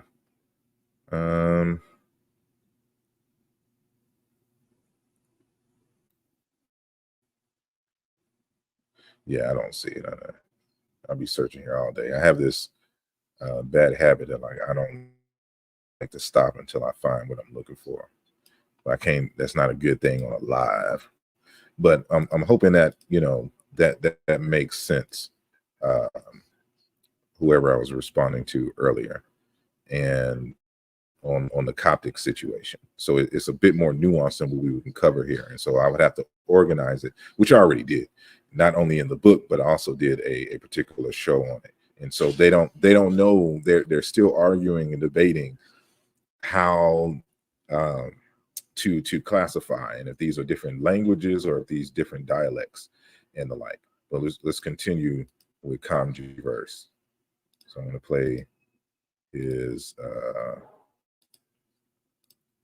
justify this erroneous methodology, Assar uses the companion of Semitic linguistics to argue that extrapolations based upon archaic spellings of non-living languages can be used to determine linguistic units in proto-languages. This is based upon a very limited and contorted reading of this text.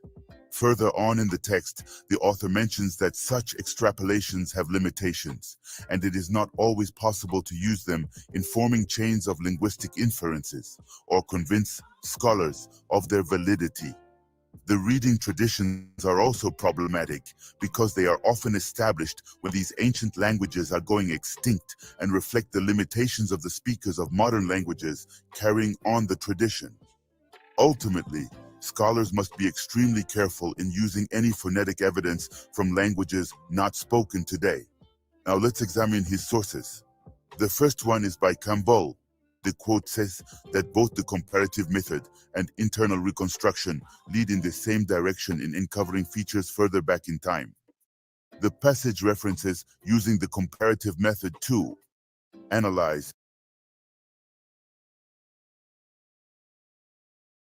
I need to pause here and actually kind of go back. I'm trying to find, because I have a physical copy, but I don't have it on me. So I'm trying to find my digital copy of the book that that he's citing that I recited, right? And let me see. The unity comparative. Here we go. Oh, nope, that's not the one I'm looking for. I should have had all of these pulled up already.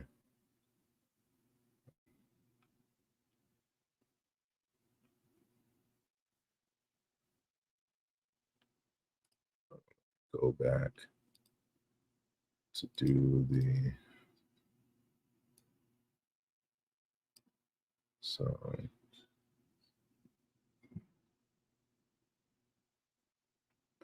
let me find for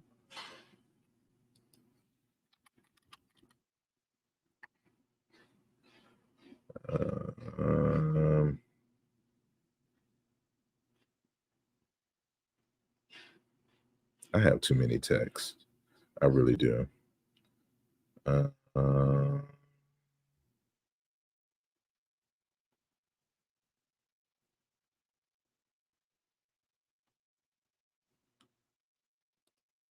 I just and yeah, it should be. We do Bennett.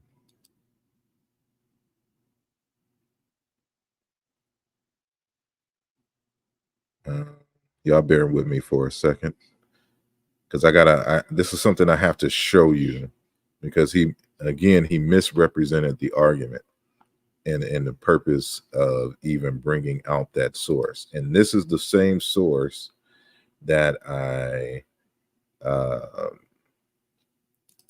discuss with Cambone in the audio that y'all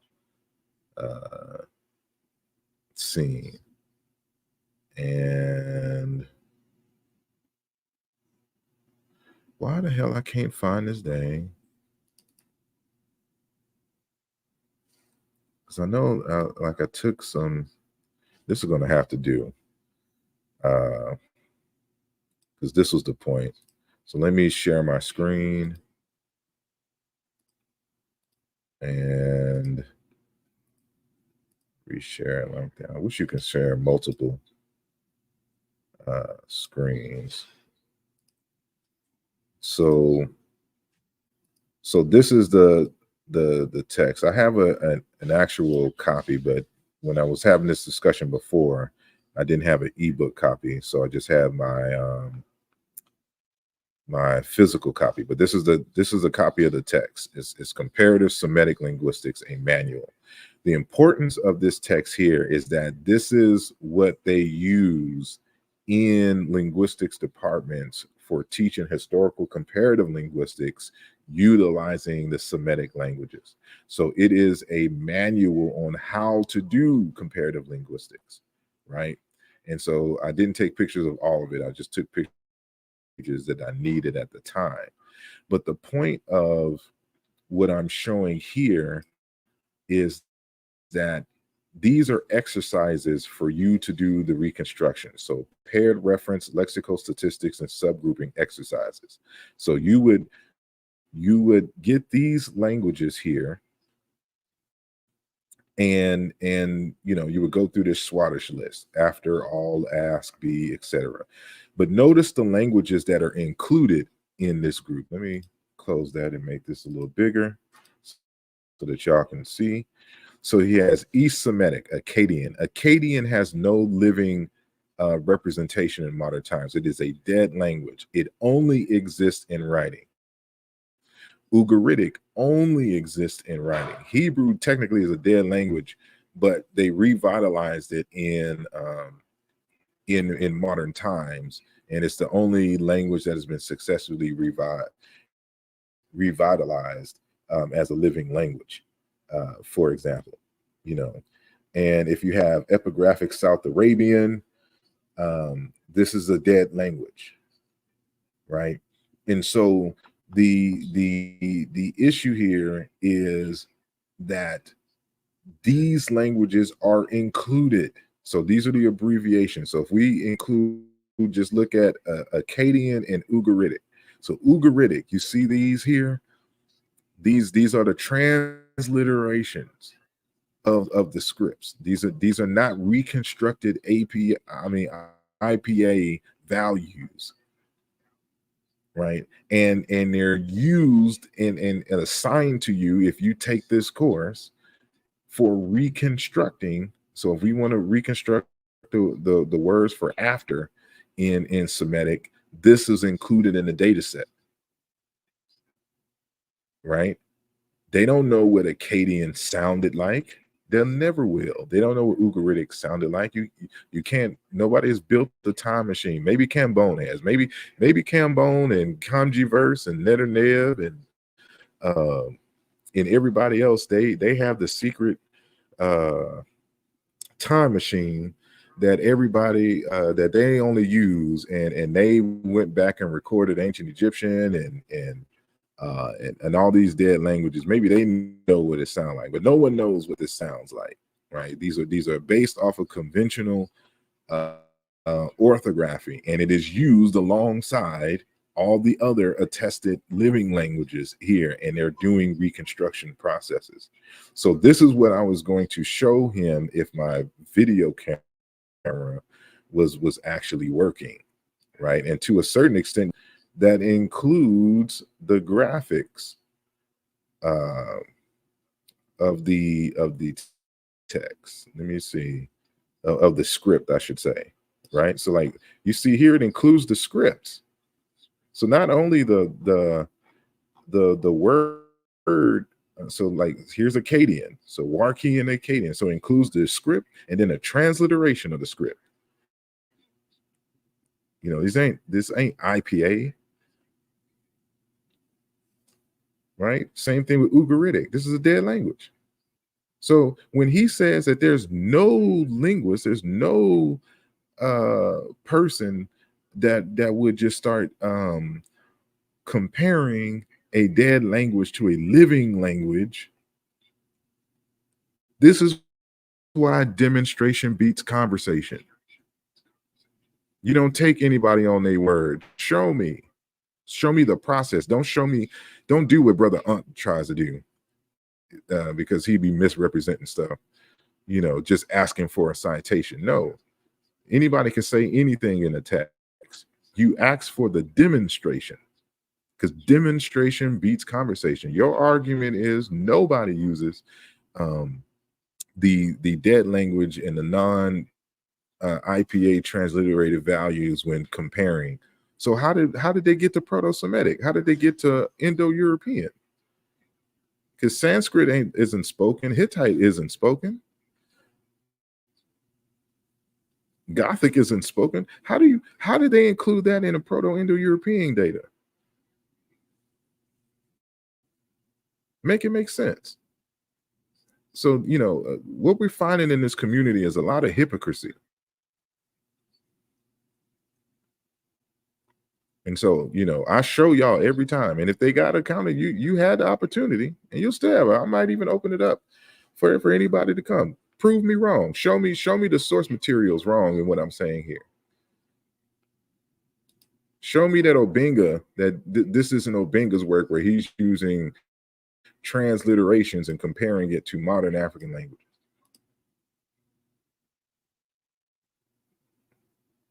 All right, make it make sense. Y'all tell me, am I making this up for Obenga? Did I fabricate a journal article and just named it Obenga and comparing it with Yoruba? Did I do that? And y'all let me know.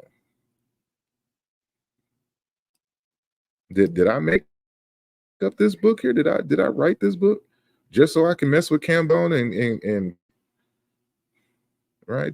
Do I include the original script alongside with the transliterations on the left hand side and comparing it to living languages? Is that me doing that, or is this Dr. Bennett? Right? When you're learning about Semitic and this is what you teach. This is what you teach from comparative Semitic linguistics. This is how to do linguistics. So how come in the books for how to do linguistics in the comparative in the comparative method, how come they're using dead languages without reconstructing the dead languages and including it in their comparisons? You tell me. Y'all make it make sense. Make me out to be alive. Make Patrick R. Bennett to be alive. Make Obenga. I love when they throw Obenga in the mix. And I'm gonna address something real quick with this Obenga because, you know, because Shaka Ndugu came in, he's stupid too, and he just don't understand stuff, right? So here's from a presentation that I did. What was this presentation that we did? It was on what is linguistics and who are linguists, right? And I had a discussion about, you know, people who don't have bachelor's, master's, or PhDs in linguistics, but are considered linguists, right? And people get upset that I mention, for example, Dr. Theophilo Benga.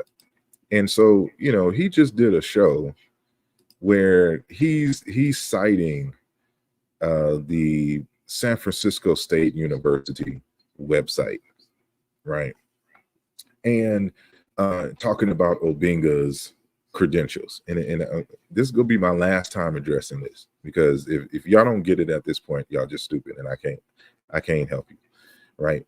So on the website, it says he has a master's degree in philosophy. He has a master's degree in education. He has another master's degree, so he has 3 master's degrees, and the third one is in history. I think his bachelor's was like in something in administration, something political, right? And then it says advanced studies in history, linguistics, and Egyptology, in prehistory, and in linguistics, philology, and Egyptology at these institutes. But notice how it's worded. Like you have people who really believe that Dr. Theophilo Benga has a PhD in each one of these. Somebody had the nerve to say, "Oh, Benga has 6 PhDs." Now, if he has honorary degrees from other places, that's understandable, right? Like he deserves. And I know I've known at least 2 other places that's given him an honorary degree, but we're talking about his earned degrees here. Like people don't realize there's such a thing called postdoc studies, right? Or certifications. So remember when let me go back to when I showed Dr. Bayi Malongwa, right? So what does it state here, right? So he has a doctor in philosophy from the Autonomous University of Barcelona, master in challenges of contemporary philosophy, a bachelor's, master's in theology, and he has a postgraduate certificate in Egyptology, another postgraduate diploma in Egyptian hieroglyphs. Right? These are after the fact studies. You can get a certificate in different studies, right? Without having to get a quote unquote master's, PhD, or a bachelor's in. Everyone has done it. Mboli has done the same thing when it comes to linguistics, as well as Egyptology and learning hieroglyphs, right? This is stuff that I do all the time, right?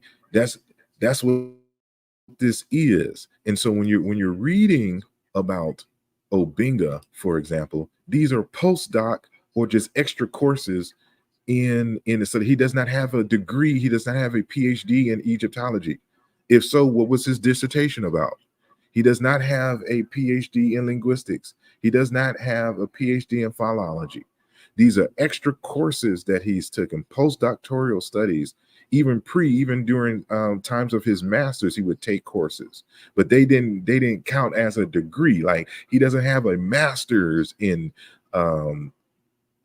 Egyptology or linguistics, or a master's in linguistics and philology, right? He doesn't. That's not what his degrees are in.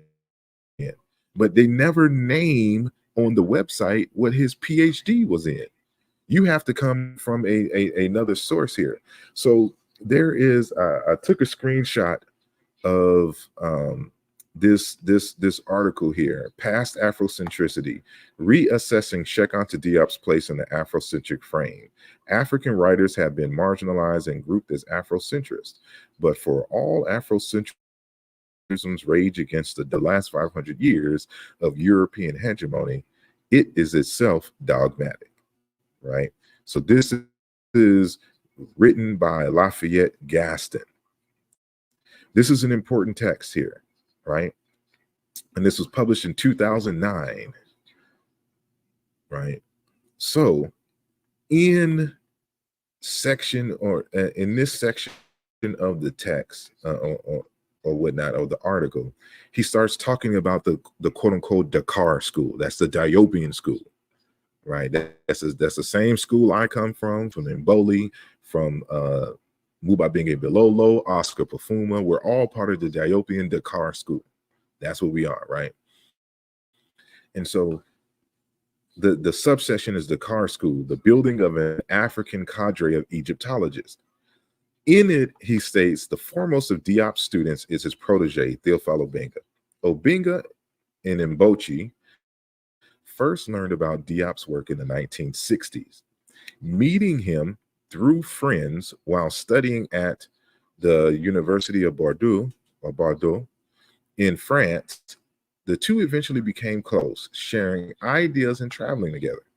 Diop, having witnessed the ideological dogmatism of the academy in his own attempt to obtain his PhD. Remember, he went for his PhD 3 times, right? And the first 2 times he was denied his PhD. They rejected his PhD, right?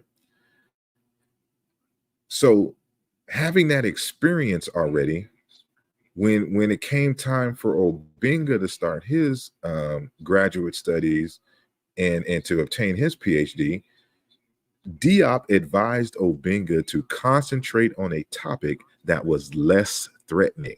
Because remember, Diop came out the gate. Ancient Egyptians are Black. They're related to West Africans. They're related to my people, the Wolof, and they weren't having that. And all human beings come out of Africa. And remember, so Diop is coming from the 40s and 50s, right? So this is in the 1960s now that we're talking with a young Theophile Obinga, right?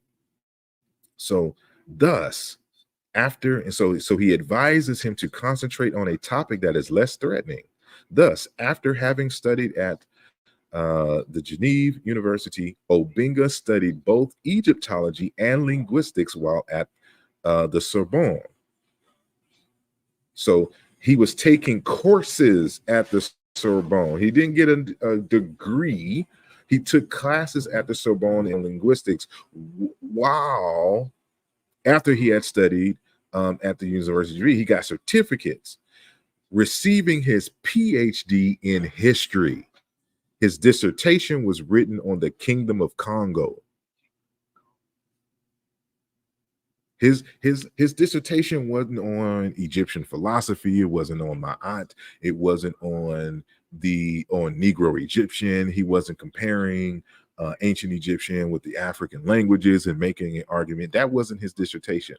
Remember, he has to do a less threatening dissertation, a less threatening topic. So just get the PhD so that you have the letters, and then you can start making the arguments and stuff that you want once you got your foot in the door. That's what Diop is telling him. So he does a pretty simple standard PhD in history, and he does it on the Kingdom of Congo. So notice these numbers that you see next to these spots. So number 33, 34, 35. These are endnotes notations. These are for footnotes, right? So let's look at number 35. When we go to 35, so that's 34, he's citing Diop 2003, page 89. 35, Gray, Christopher Gray, Conceptions of History in the Works of Cheikh Anta Diop and Théophile Obenga. But then there's a second one that I have highlighted here, Obenga, Théophile, personal communication. So Obenga is the one who told him this information, that he got his PhD in history, not linguistics. And so when you read Obenga's early works, it's a lot of to deal with Bantu migration, Bantu kingdoms, Kingdom of Congo, stuff like that, based off of his PhD dissertation. So when you go back to the to this, he didn't say he got an additional PhD in linguistics. He had an additional PhD in Egyptology. He studied these things. You can get certificates in these things, right? Like that. I'm not saying that he's not studied in these subjects, but that's not what his PhD was in.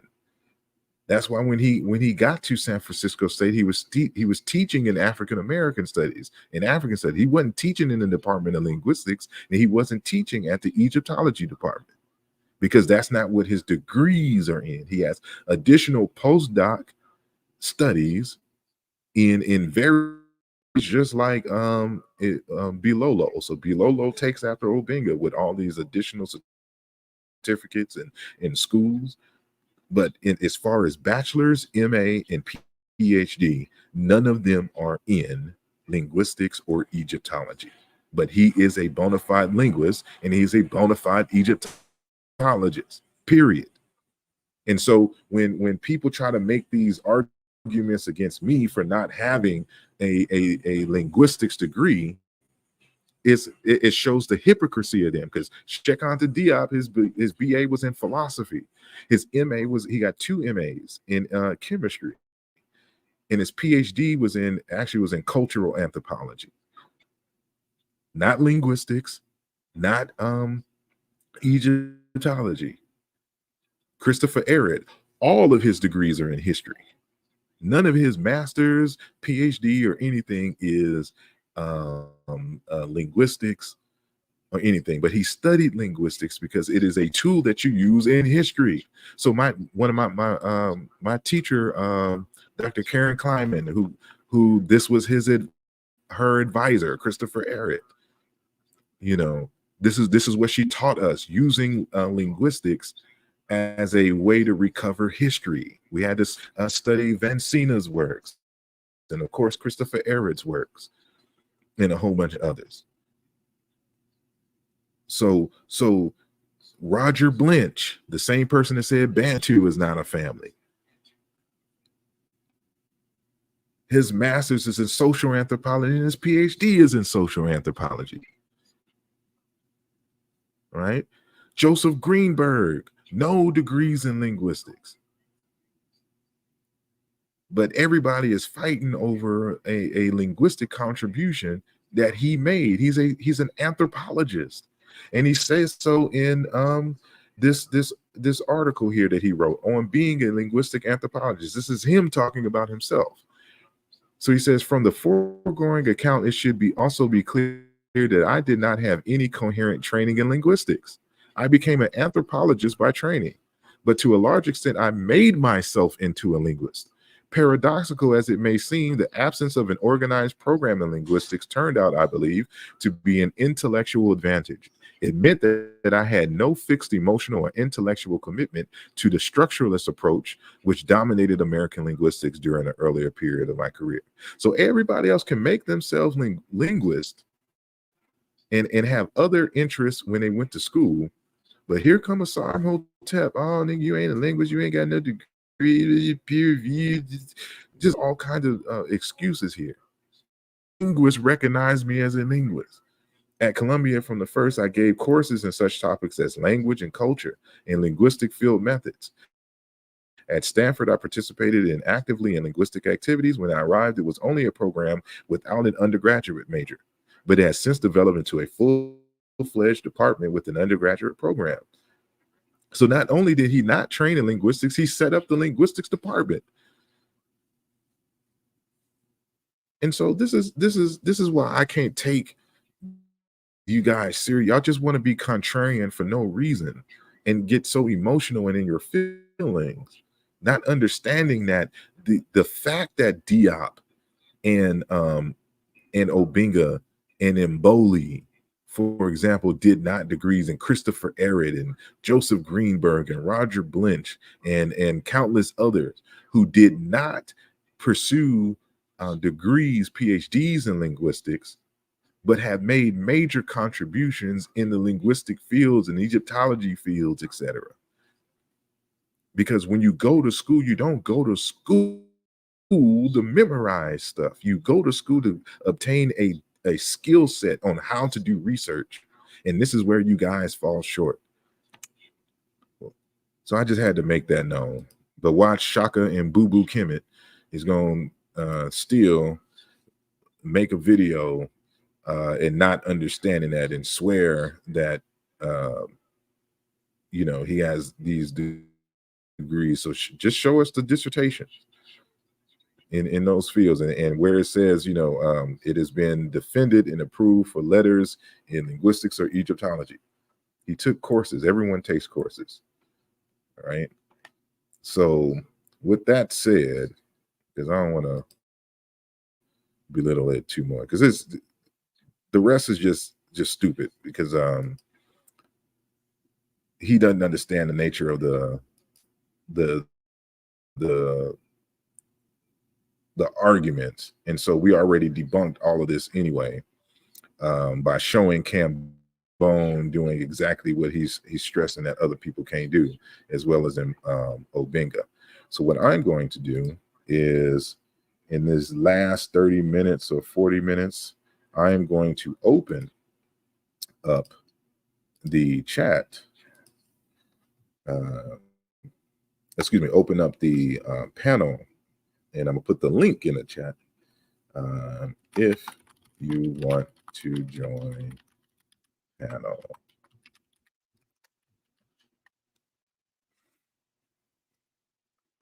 So I'm gonna give y'all some time to get it in. I'm just gonna put this back up, and we'll play some commercials or something. I don't know. I'll play this again. Yes, that's it. Listen, you know, just the relationship that been fostered with Dr. Jeffries and others, it you know, started with Dr. J about 20 years ago. Actually, it is 20 years ago now. And you know, through him, I met this person, that person, this person, that person, and the relationships were just building, you know, and Felicia and Brittany and Ken and everybody just all came together, met saw through Sister Raketi Yaman, Dr. Raketi Yaman, who suggested we reach out to Asar to help us fulfill our vision in the Happy film to make the linguistic connection between the Seshmet Necho, the language of our ancestors in ancient Kemet, and Wolof and other African languages. So she said Asar is the person you want to talk to. So hats off to Asar. Brother Asar does an excellent job with that. One of our foremost scholars in that field. I'm just honored to be a part of this experience. And I'm just gonna play some music. So again, the panel is open, and so I'm gonna come back in like 3 minutes. And if there's folks on the panel, then I will include you, and we can get the dialogue going. And but if not, we'll just end the program. So I'll be right back.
Nobody wants to join?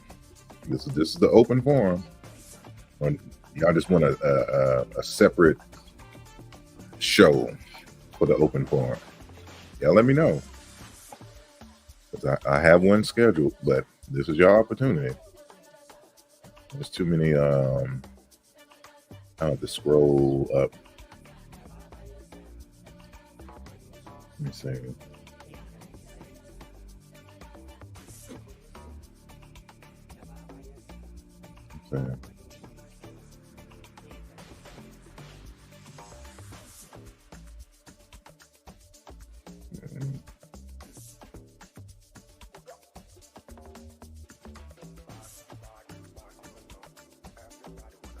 Said he's driving back from work.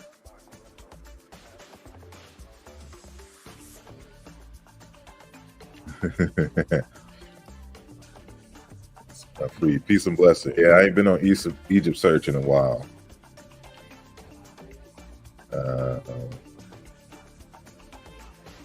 And Charlene says, sorry, sir, I just like watching and learning.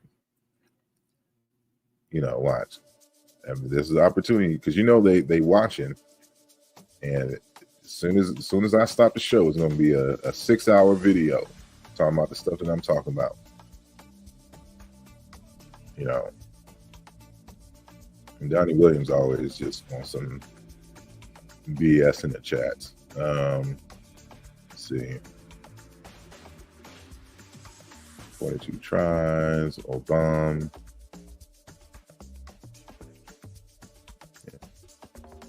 No, thank you, and saying for joining. And are you still on Egypt Search? I know this is just talking about race. That's all they talk about on Egypt Search. But I need to go visit and start some more trouble. If Clyde Winters ain't there, feeding everybody some BS. I guess I got to read. What was point at? Seems like many linguists have little interest in archaeology and history, but true historians must become linguists. And linguistics used to be closed to Black students as a major. Yeah.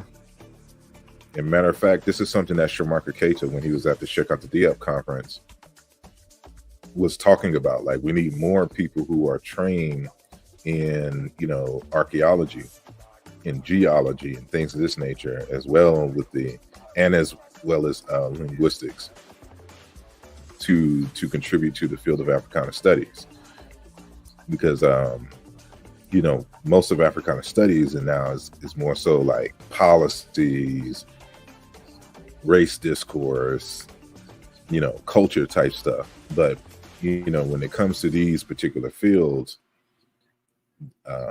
not too many people get those additional trainings. And but yeah, it's just like like with as you said here, like all historians or true historians must become linguists, at least to some extent. It's just like with me in computer science. Like, you can't do computer science without being very proficient at math. But that doesn't mean necessarily that I'm a mathematician. Like, I didn't go to school for math, for being a mathematician. But because I deal with data structures, algorithms, and the like, you have to know about set theory and calculus and game theory to a certain extent, right? You have to be able to know how to program algebras and to deal with logic, because like for those who go the physical route in terms of computer science, we call them electrical engineers. They learn it in a different way, in terms of what they call like the circuit gates, right? But in the language space, you have to learn mathematics in the logic. So you have to more so learn the logic gate, but they're the exact same thing. Matter of fact, for a course I had to take, we had to purchase this book here. This is one of my teachers, Marcus Cratch, The Mathematics of Language, right? And you would think that this was just, it's a book on language and linguistics, but it's a math book. But why is a math book dealing with language and linguistics? Because that's what software development is linguistics. And you got to be able to program, especially like if you're dealing with AI or you're programming, for example, like a Google Translate, some variation of a Google Translate. You have to be able to tell it what is a morpheme, what is syntax, because computers don't know anything, right? So you have to come up with structures that represent ideas and concepts to humans, but in a way that computers can understand, which is just, binary, gate open, gate closed, which you represent as, ones and zeros respectively, right? And what's the Samaritan text? I have another one of his books here too. And this is the baby version of that. So this is Introduction to Linguistics, Marcus Cratch, and it's the same thing. It's just mathematics, but you'll see how all of these things are structured. But you have to learn this as a computer scientist, and so because that's all it is. You're trying to represent ideas and language in physical form when you're dealing with computers. Let's see. And she says, I only visit every now and then. I really just want to learn. That is my minor. Indeed. And where do you go to school at, if I may ask? Because that was my minor as well. Hey, you guys inspired me to go into STEM. I was depressed, 17 years old. Now I'm getting a master's in bioinformatics. Exactly. That's good. Congratulations. And I'm happy for you. And that's what we need. We just, if at minimum, unless somebody wants to be a professional in terms of African history, I recommend doing STEM with a minor in Africana studies so that you know how to apply the information from Africana studies, in the larger field, so that you can make money, but you can apply it in a way, that helps your family and your people. And let's see. Sorry, do you think that Coptic symposium will happen anytime soon? If not, how to push for that? I don't know. I think it's just, we can make it happen. And I've been trying to push it, but it's the problem in this community is egos. Like, people just love to argue for no reason about stuff that they haven't studied, and this has hindered a lot. But I'll push it. I'll push it again. But that's what we were supposed to have, that Coptic symposium. So I'll bring it up to Dr. Mario Beatty again and say, like, hey, you agreed that this is what we was going to do, and the people are asking for it, even though it was only Brother Zoo 221. And I'm gonna make Zoo 221 seem like 1,000 people, right? The people's asking for it, and let's make it happen. And Free says that makes sense. I was never good at math, but my bioinformatics requires it. I put so many hours into it. Yeah, I'm even though I can't lie, because I took AP Calculus and Trig and all of that while I was in high school. Matter of fact, when I was in high school, I went half a day into college and a half a day in the high school for my 11th to 12th grade years. And so I had, I came in basically as a sophomore my freshman year of college.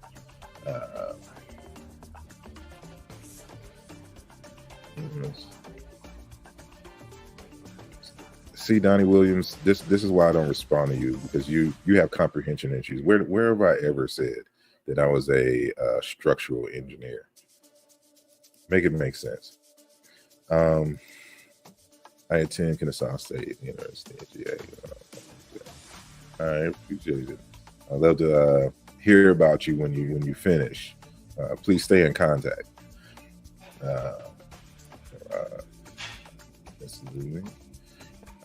Experience is that the dialect contributes to understanding and context. All right, indeed. So yeah, we've been going about 2 hours and 38 minutes, and no one wants to join the panel, so I'm going to. It says at least 221 people are demanding it. Exactly.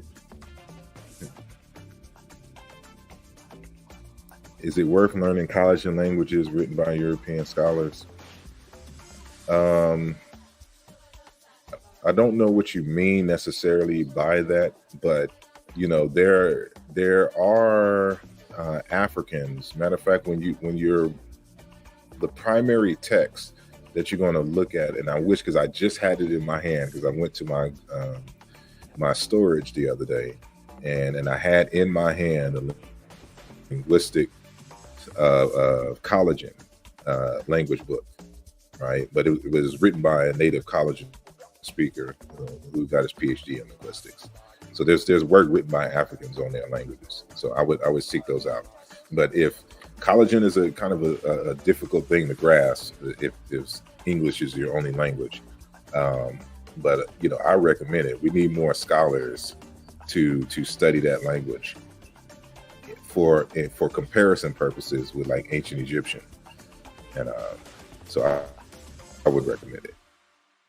She said, "Quick question before you go." Okay, go ahead. I think it would push things forward a lot. I agree.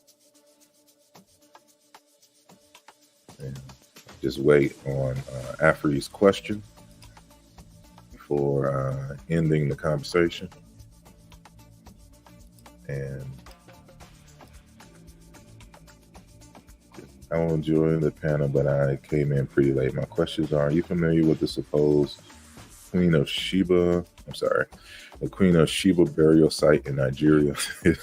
Have you heard any updates regarding the history of this site? I don't trust anything coming out of Nigeria talking about Queen of Sheba. I'm not going to dismiss it offhand because I just don't do that. I'm not familiar with that claim, but we got to understand that, you know, just like here in America, on the continent of Africa, you have whole groups of people who try to link themselves to certain people's history that there may not be any relevant correspondence with, and linkage to. And so I'm quite skeptical of that, because, you know, if the Queen of Sheba is from Ethiopia, whether you're talking about ancient Ethiopia in terms of Sudan or even modern Ethiopia, that is a long way before airplanes and cars to take a body walking with no straight river from, you know, any one of these directions into Nigeria. It just wouldn't make any sense. Now, unless you're you know, they're arguing that the Queen of Sheba was buried originally in her home place, but then they dug her up and then flew her in modern times to Nigeria, then that just wouldn't make any sense in my personal opinion. But, you know, that's my early skepticism. I would have to hear the arguments for that, and but I doubt it off the top of my head. And so I know so little about linguistics. I was coming on last year and got all the books, but it switched. The life switched dealers, and I fell back. So I learned from the chat as well as from us. So I appreciate the involvement. You're welcome. We appreciate you. And does anyone work with Middle Egyptian and the Umoja language? I noticed they were related to the Armana STRs. I don't know anyone off the top of my head that does. I personally don't, but I've always been interested. I just ain't had the time. You know, my computer science studies has taken so much of my time, even now. So he says, "Is it a Cora Mahjong?" I forget. I'm at work. I can't do research. I understand. And but with that said, I see we have Dex with us on the panel, and you can unmute your mic and introduce yourself and give your comment or question. What's going on, brother? My name is Dex. I'm in school for computer science right now, trying to get. I'm aiming for my associates. Turn that out. Can you hear me? All righty.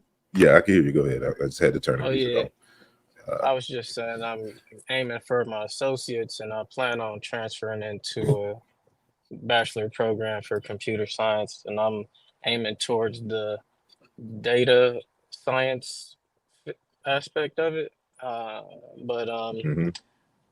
I was listening to you and Cambone just conversation, but I came in afterwards, so I didn't hear what what the argument was.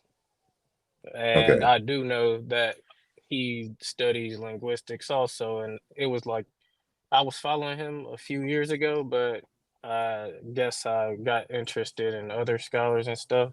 But Mhm. my question was, I remember you had a video where you were speaking about a scholar and versus a non-scholar. Does that, if you don't have a degree in a field, can you still be considered a scholar? And this is not saying that people without degrees are not scholars, because I don't have a degree myself. I'm Mhm. just trying to understand the topic of the conversation, and when we should trust someone's work, and if they aren't like have a PhD, then when is it acceptable to trust someone's work and when is it not?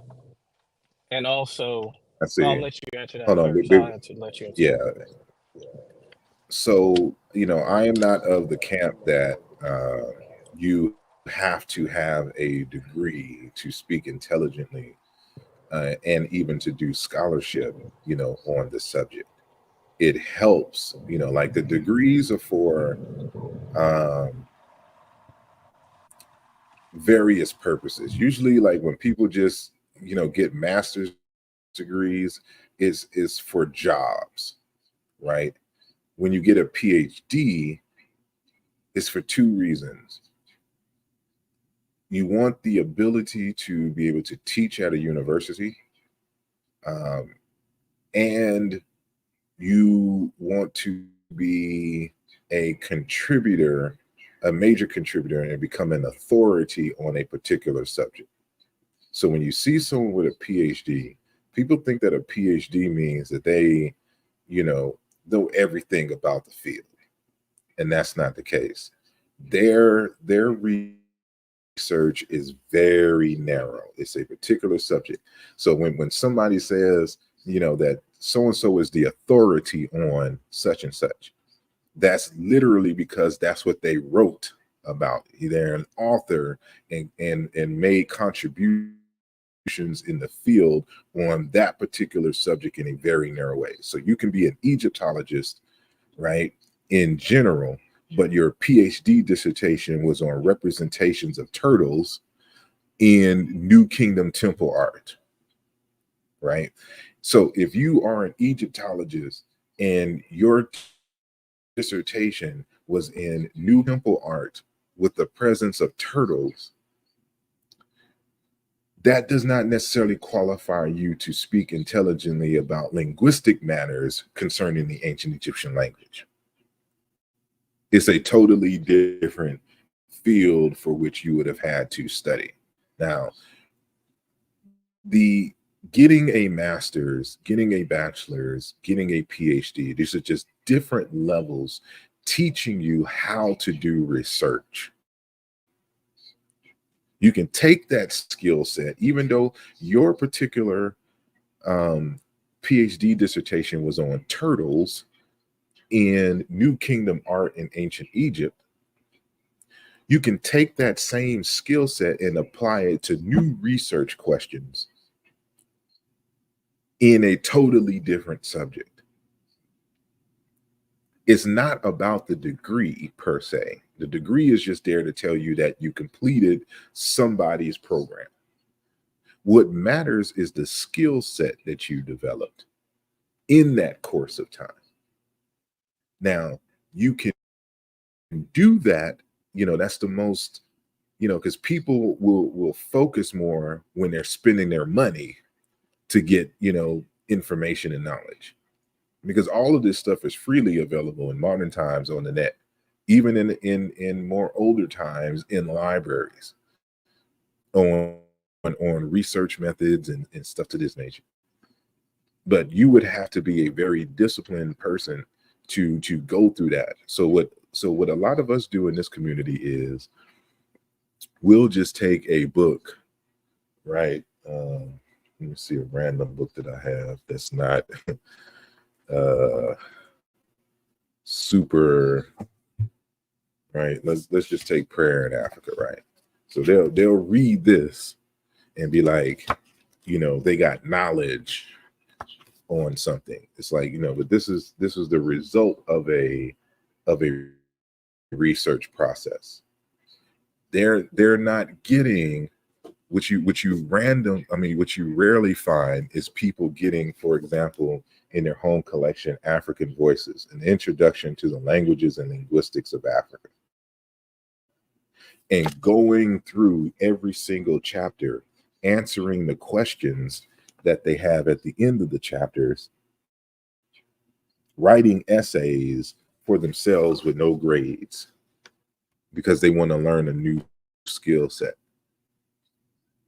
Now, after you finished this book and done all the work, and you got feedback from either the authors of this text or some other professors and fields, right? You can move on to other things. You can sitting here dropping technology again. You could pick up a teach yourself historical comparative linguistics from a Robert Lord and do the same thing. Like, you have to go through the text that show you the process and how to do what they do in the field. In Bowley's book, for example, like, people just think it's just a random, I'm just doing some comparisons between the languages. It's teaching you how to do historical comparative linguistics. It's a text. This book is meant to be a textbook from start to finish on how to reconstruct African languages. That's what this book is, a textbook. So when you finish and you've gone through the text and the exercises and the things, you will have gained a skill in historical comparative linguistics. If you are math savvy, for example, and you pick up the mathematics of language, you now have the basics for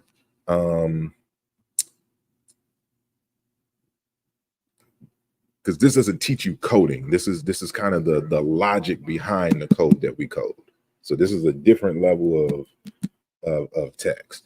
But for example, like I just shared with someone in the chat some time ago, this particular, let me find it, because I have the physical book, but I don't have it on me at this space. So let me just find it real quick. So this is the difference between, see, historical comparative linguistics and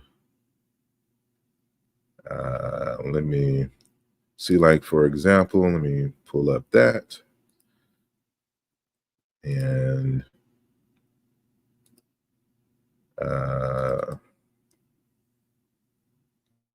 pull up that one, and I'll pull up one more if I can find it.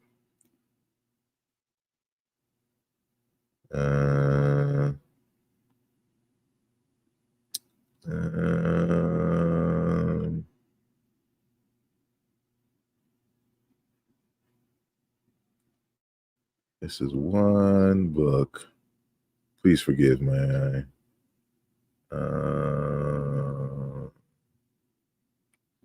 hey, did I 101?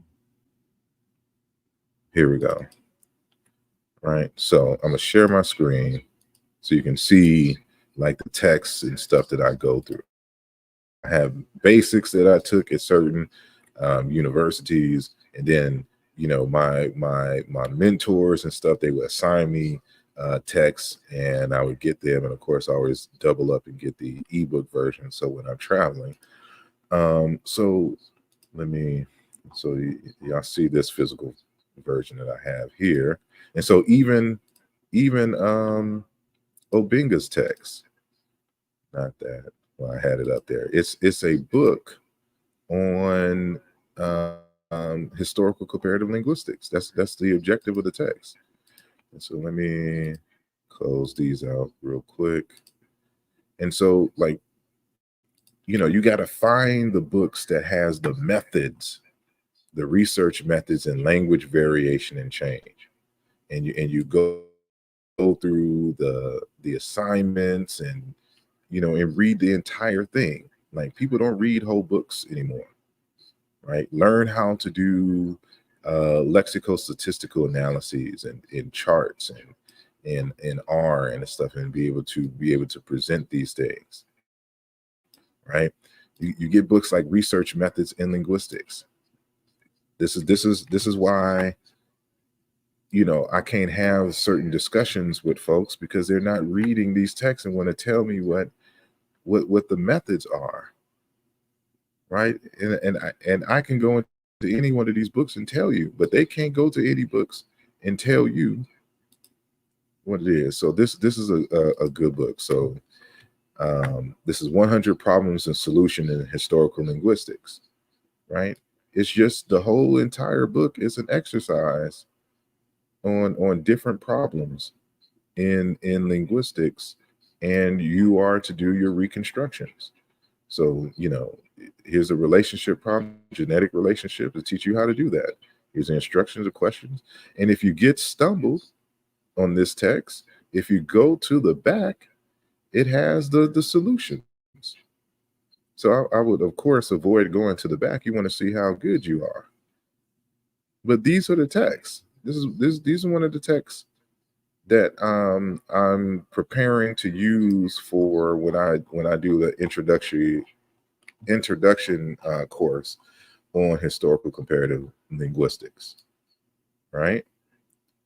And so this is a recent publication, 2018, right?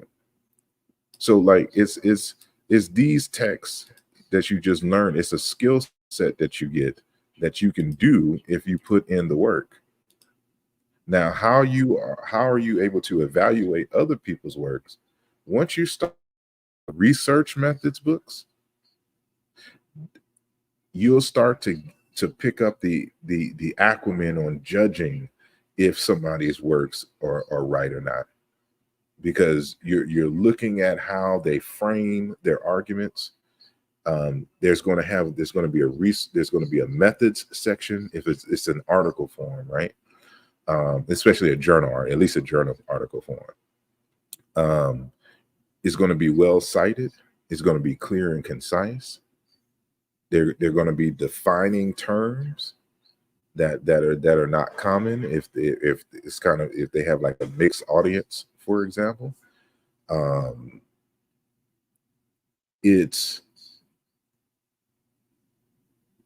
it really kind of depends on what you're looking at as well, because some text, like, you can't perform any experimentation in the reading process.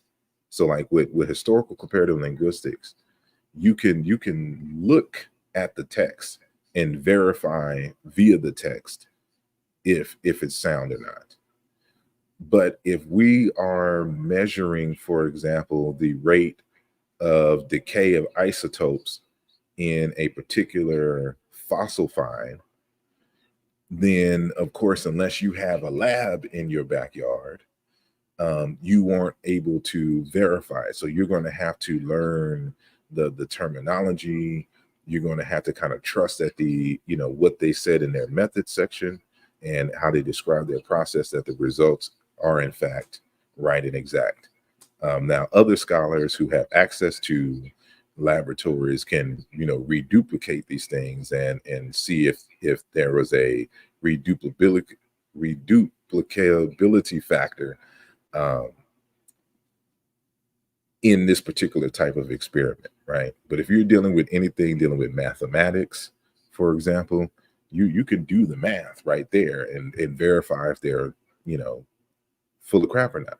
It's the same thing with linguistic analysis. Linguistics is mathematics. It's the same.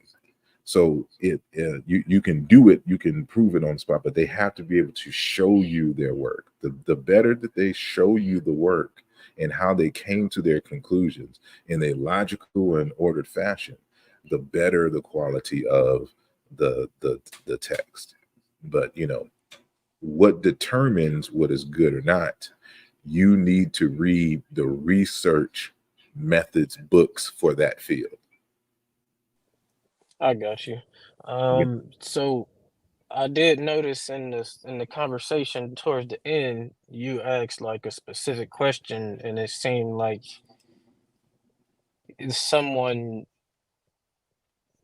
started a process in the linguistic method to reconstruct the language, but it seemed like Cambone discredited the guy who didn't do the process that he was referring to.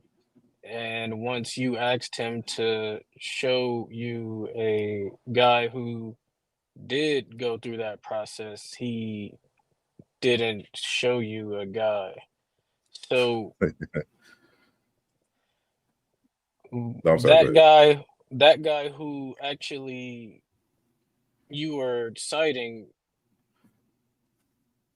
was he trying to discredit the guy for not using the method he was speaking of? And at some point, there is no way to do those types of methods, like you were, if it's a dead language, correct? Are you referring to Comgyverse or are you referring to Cambone? Cambone, when you guys were, Yeah. he was So saying, yeah, yeah. So so it was a video conference, but I hmm didn't have it. It was on I had a tower computer, and I didn't right, have a video camera hooked up right, to it. Right. So you'll hear in a part of the video where I'm kind of looking for my camera, which was on another computer that I was had in the living room. So I was in my bedroom at that time during the conversation, and so I was attempting to show him in the text dead languages that are being used in the process of reconstruction, right? And right, not only is this an acceptable practice, this is in a text that's teaching students at universities how to do historical comparative linguistics. right. And That's so used I by had other other linguists.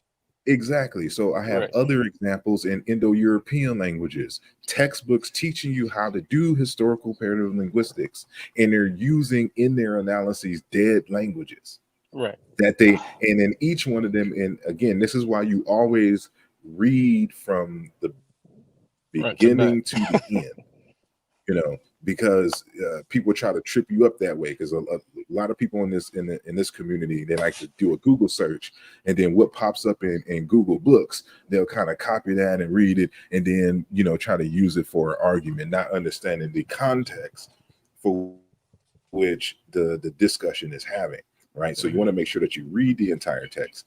And so that's he got tripped up on the Hock. Like, he didn't believe that I had Hock's text on the principles of historical linguistics. I got all the major texts and read them. And so he's like, this is a book that you use to learn historical comparative linguistics. I'm like, no, you don't. He even says in the book that this is not a book that you would use to learn historical comparative linguistics. That's why it's titled The Principles. He's giving you theoretical applications and information regarding historical comparative linguistics. Right? It's not a guidebook with a step-by-step on how to do it. Like, if you want a good step-by-step text, Campbell, let me see. No, that's the instruction,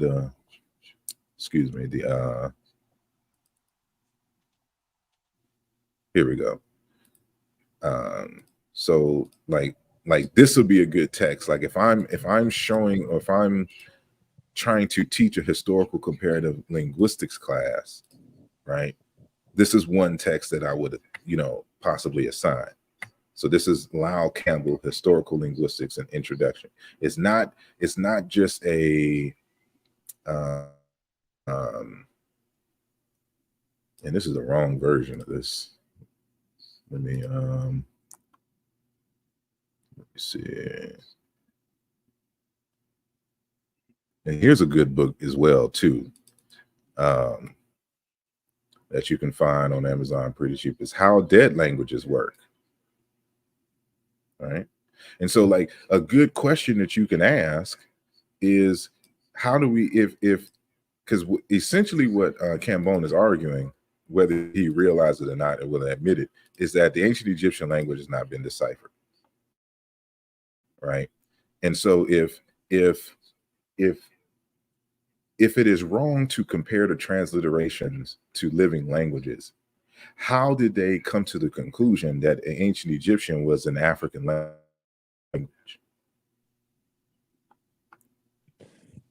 That's a question that you have to ask yourself. What is this?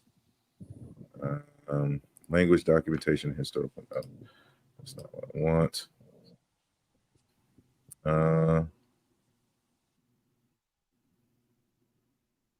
Isn't Cambone formally PhD in linguistics? Yes, but that doesn't. And He's not a right. his degree is not, or his dissertation, his PhD dissertation, was not in historical comparative linguistics. It was a synchronic. That means it was a single time period, a single state time period, Right. and that's what he dealt with. So this is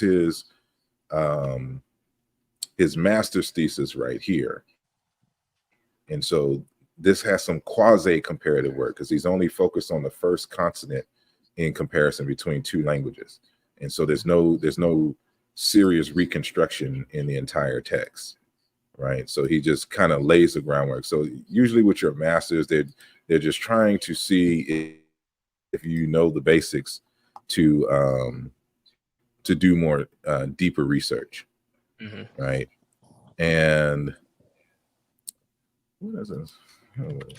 Were you guys planning, and it seems like you guys were planning on trying to reconstruct, and if so, did you guys reconstruct anything together? And No, we never have got you there. okay. The effort had disbanded Mm-hmm. by the end. Yeah, so here's the text. I just didn't like the way the other one was formatted.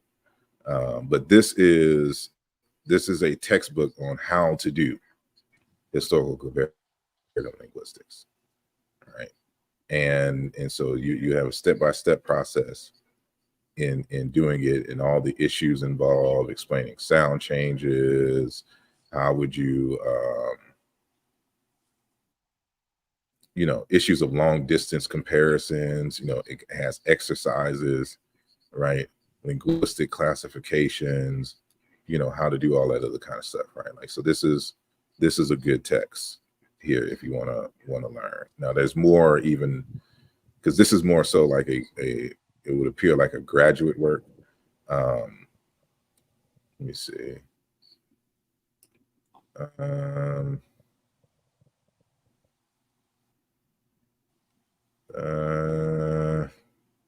Yeah, because this one doesn't have a lot of like questions, like with the 100 and Not a where's that book? workbook type.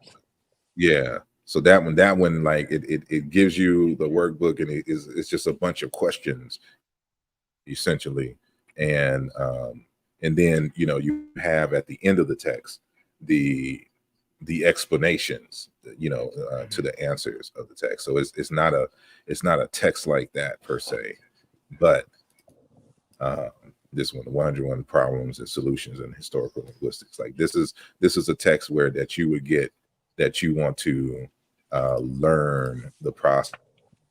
And so I'm gonna add Kuhani to the discussion. And before we get to you, I don't think I answered your question adequately. Can you restate the part that I didn't answer correctly? Me or you? Yeah.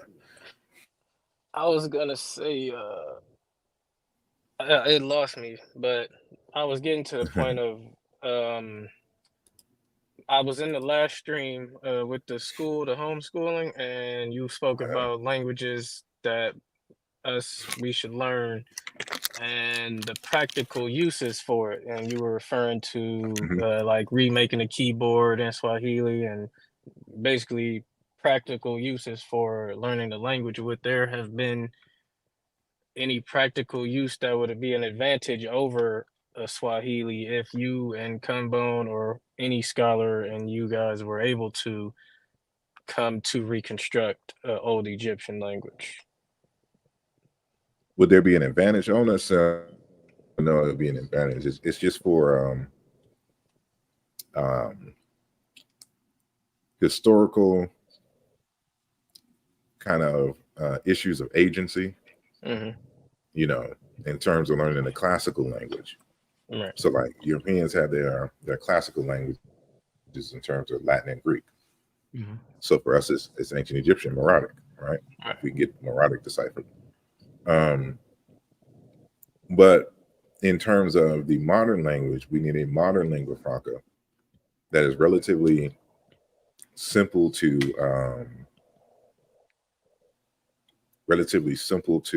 learn and already has traction, because you know Africa is very tribal, and you know you pick one language over another, you know the languages are associated with people, and so it's like you're highlighting one group over another. But with Kiswahili, it's associated with the people, but it's not. Right, like it's a lingua franca already in Africa, and there's many native speakers of various different ethnic groups, and so it's not like there's not a history of like wars between the Swahili and other African groups that it would cause issues. And so this is one of the reasons why, like when you read Dr. Malana Karenga's book on Kwanzaa, that he speaks on that issue and why they chose Kiswahili as the official language of Kwanzaa over the others. So yeah, this does have exercises as well, but not like at the end of the chapter exercises. But this is good here, and I'm talking about the Lao Campbell. So this is I'm gonna be teaching from two books, this one and this one here when I do the course. And right now for the basic African languages, course, I'm gonna do two, because you know I hate having to do courses where a book is kind of hard to find. So at one time, this book here, African Voices, an Introduction to Languages and Linguistics, was out of print and people couldn't find it. So I had to change books in my intro class for languages, introduction and crash course in languages and linguistics. And so what I'm gonna end up doing is just doing two courses. So if you can find this book, you know, we'll center a course around this. But if you can't find this book, then, you know, if they have printing issues in the future, we'll use the other class and other course material. But I'm gonna make sure that they're covering the same thing. The advantage of this one is that you're learning linguistics while assessing African languages, right? And so most linguistics books always focus on, for the most part, Indo-European languages. But peace and blessings, Kuhani. How you doing, sir? Yourself?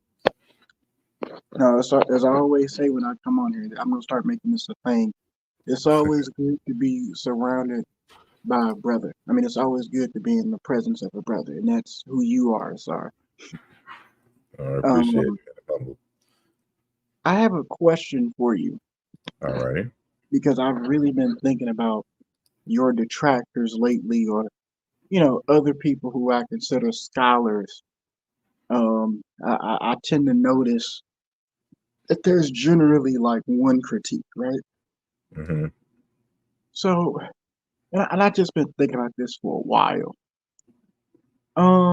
I'm always paying attention to people who say, you know, you're wrong or this particular scholar is wrong because the experts say this, the academic consensus says this, right? Mm-hmm. And I'm just thinking, keep in mind, I'm asking a question. Um, does that type of thinking where I'm just going by mainstream scholarship basically, Mm-hmm. does that actually encourage critical thinking? Because I mean, I'm just, you know what I mean? No, it does not. And there's a reason. For example, hold on one second as I save this document. What I want to save it as. RM handle. All right. Now, their 2024 option. Did I not create a 2024 folder? I'm sorry, because I'm about to close this computer down. We'll just go to 2023 then. I'll just anyway. Okay, so your question, no, in my opinion, it does not foster critical thinking.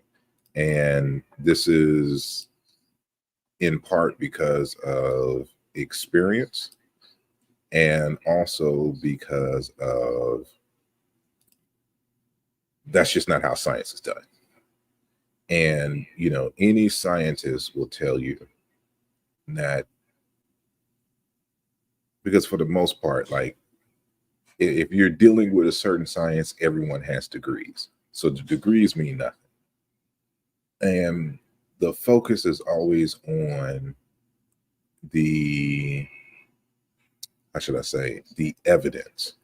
See, in a conscious community, they think that citing a source is something special, and they get real excited.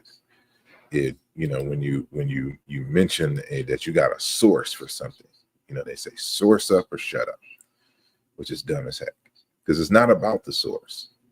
The source itself is for recognition that you did not personally do the research on this particular aspect of the larger discourse, right? So I'm citing the person who did the research on this, and this is their conclusion,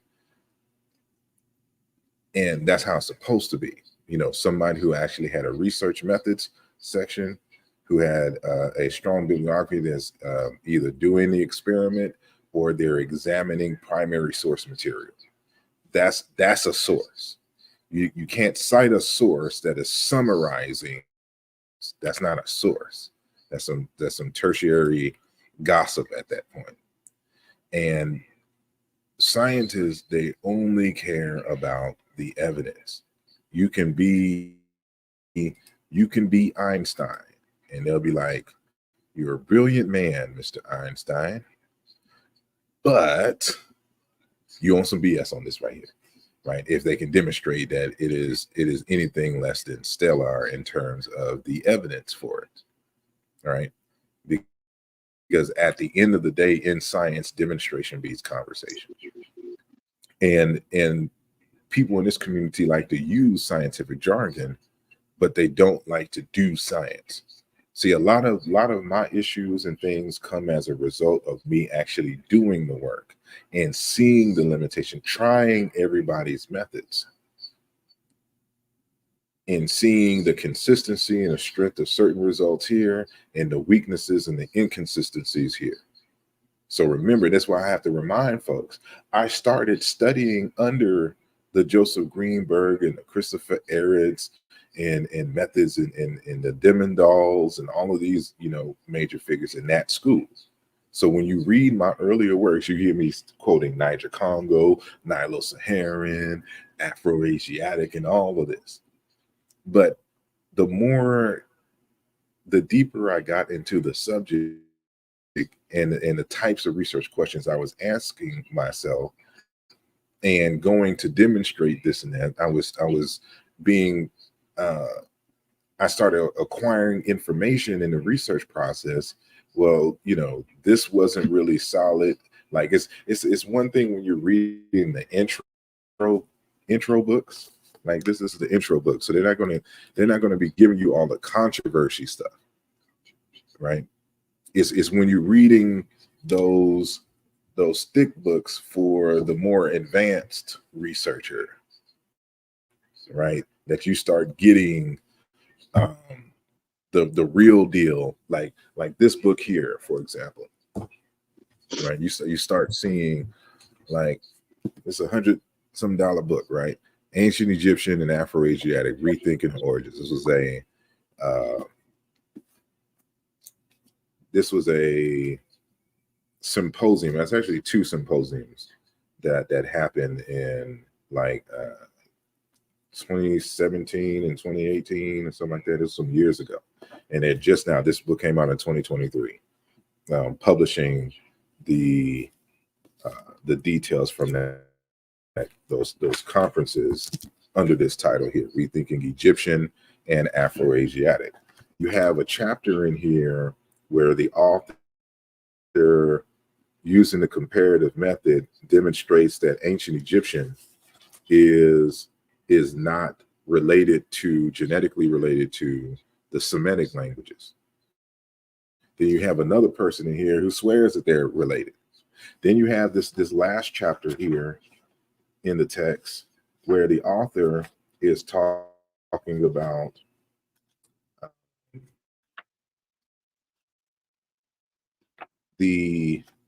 how should I say, like I'm gonna read this here. He says, the main design of the present chapter, and this is Leo Diop, and he's a bigwig in Afro-Asiatic studies. So in Pascal's and Boulet's footsteps, measuring the mathematical probability of genetic kinship between language families with a note on Chadic.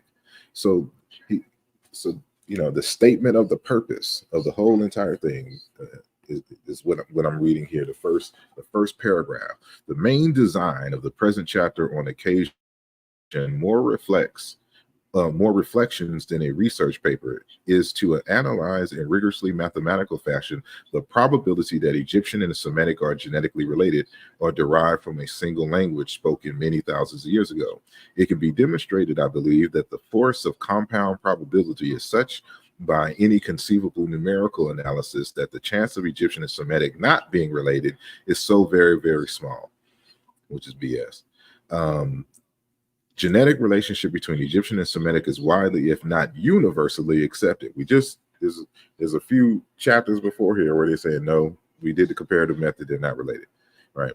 There are so many similarities, which could, of course, all be due to chance or diffusion, which your statistical analysis will not be able to tell you. You have to do the groundwork. How to give expression to the similarities in numerical terms, how to describe the relation between similarity and certainty. Is there a way to do it? I believe that there is. Number is the most transparent category of thought. What I propose to do is to present what I believe to be the correct and only mathematical method to evidence genetic relationship. The problem at hand evidently belongs to the theory of probability. Then he says, a subsidiary aim of the present contribution is making just one more attempt at putting to rest once and for all the hypothesis that there is any evidence at all that shows that Chadic is Afro-Asiatic. Strangely enough, everyone now seems to believe that there is such evidence, whereas up to about 40, 50 years ago, no one did. What happened? In the appendix, I also take the opportunity to make observations on the theory that Thomas Young, who coined the term Indo-European, is owed credit for the decipherment of the hieroglyphic writing. But this first. So this is important because when I'm making these conversations about the instability of the hypothesis of Afro-Asiatic, when you're reading text like this, that's $100 or more for the book, right? And his body's different, and they're all these are all peer-reviewed articles, and they all have different conclusions in the same text. about the quality and the existence of Afroasiatic and ancient Egyptians' role in it, right? So if this author, for example, is saying that Chadic is not an Afroasiatic language, and I need to read more specifically that last paragraph in for the one article that I'm talking about. Ancient Egyptian place now reconstructed proto-Semitic phenomenon. Nope. Restructured on the hunt, a shared multiple innovation of all Egyptian. Here it is, page 187.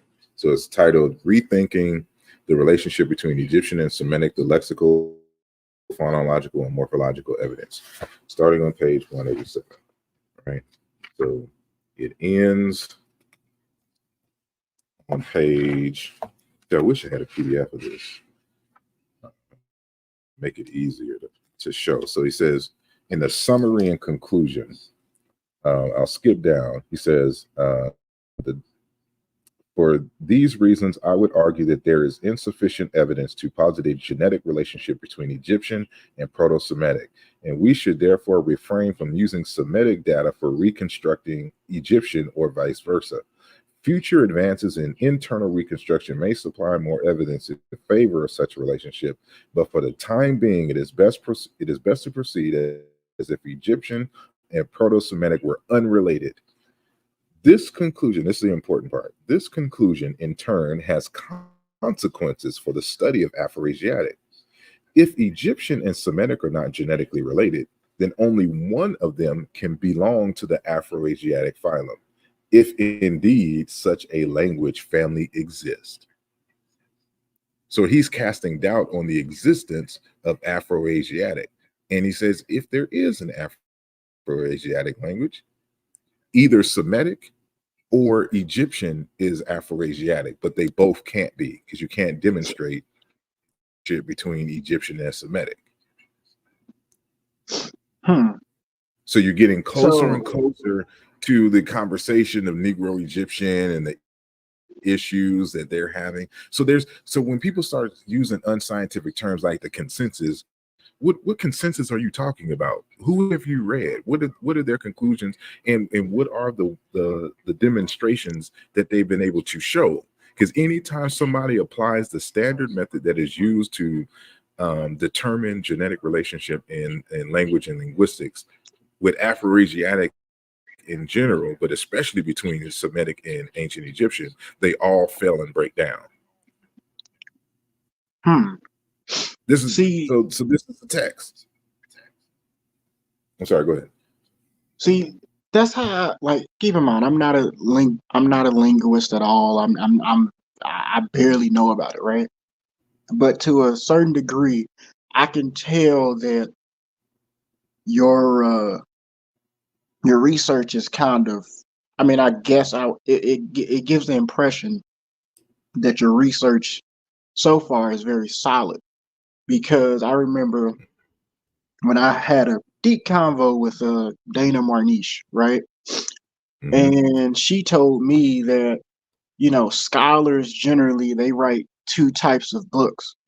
They write the book that is for the layman, which I'm pretty sure that's like what a lot of people who say, we're going by what the academic consensus says read.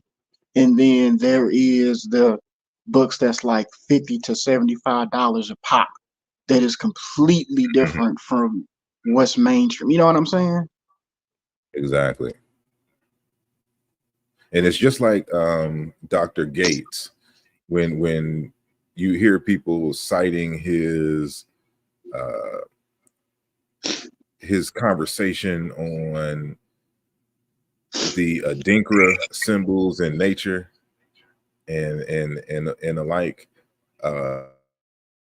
he has a popular article that they'll read, but the journal article is straight mathematics. And you could not be able to translate that in the layperson terms on the fly, without having a strong background in mathematics. Like So even when people are reading Diop's not having a conversation with you and I. He's having a conversation with the big boys. Correct. And so like a lot of stuff goes over their heads, and they have a certain skill set. So again, to answer the question of the sister earlier, you don't need a PhD in a particular subject. You just have to learn how to study and how to research. That's the most important, because if you know how to study and how to research, you will on your own go get the research methods of the field so that you can be able to evaluate and start utilizing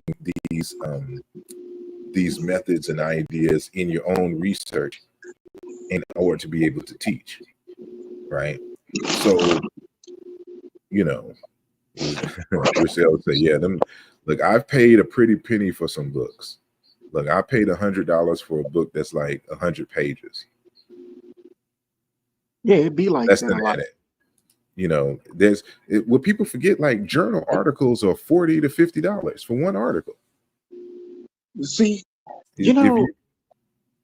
I'm sorry, if you're not a part of a like a university system that gets them for free, which is technically not free, you're paying through your tuition and stuff like that.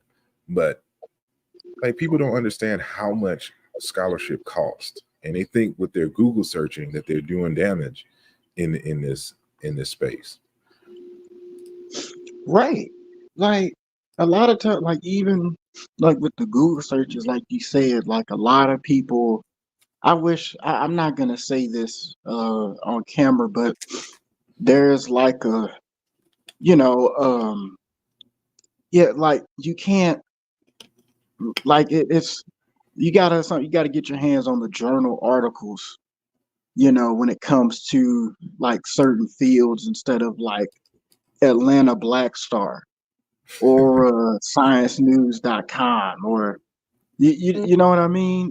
It's kind of filtered. It's like it's kind of like elementary, like it's kind of, yeah, it's filtered too much. Mm-hmm. If you get what I'm saying. Yeah. Hold on, I'm gonna stay on, because I'm gonna get out of this space here, but I'm on my, if I could just find my headphone.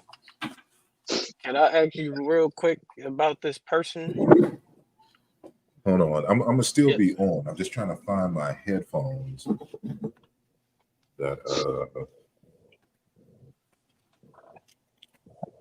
I usually did I make a ball?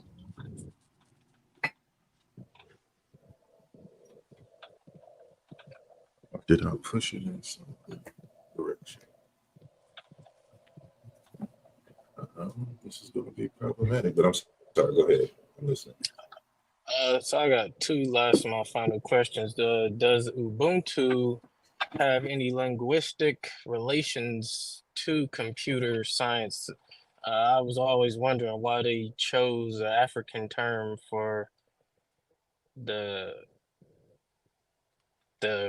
computer science field with that name of that language group. And the second question was, have you heard of this brother on YouTube that teaches, his page is called African Creation Energy?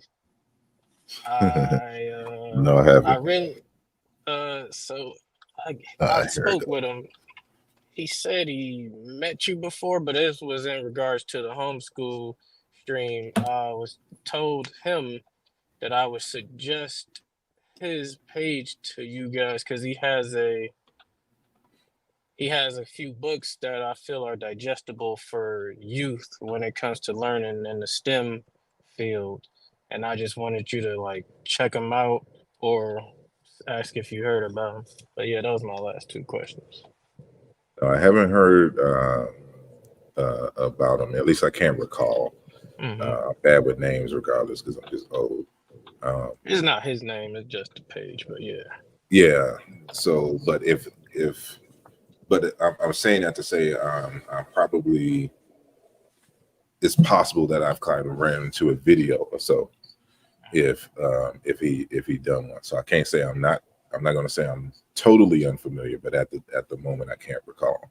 But hold on, as I transition from here to my phone. So I'm gonna put me in there, and I'm gonna mute out.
Y'all couldn't hear me on the other line? I can hear you now. All righty. I'll be back. Y'all talk for a second. Okay.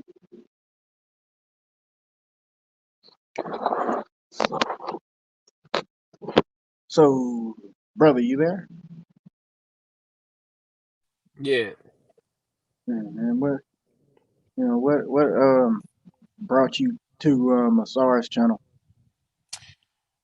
I think I came across him a couple years ago when the Sonetta TV Sonetta was real big, or was like gaining a lot of traction, and I was looking into the Egypt stuff. I started reading Dr. Ben books, and I kind of transitioned from the historical study into political study, I guess.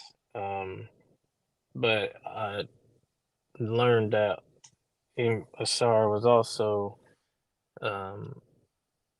into computer science, and I also seen him on the Happy film when they were doing their filming. I was like following here and there, but yeah, that's how I came across him. Oh, that's interesting. I think Yeah, I kind of came across him the same. Sorry. you said you came across the same way. Yeah.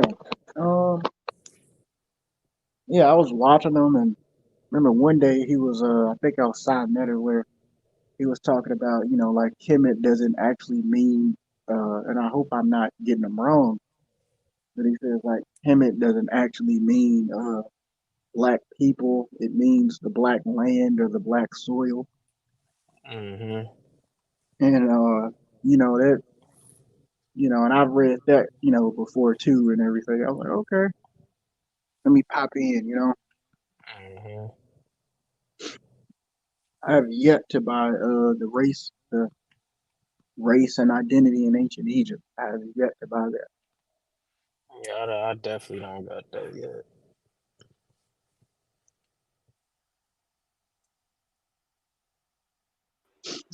What's up, so back? Testing. Let me get this mic out of the way.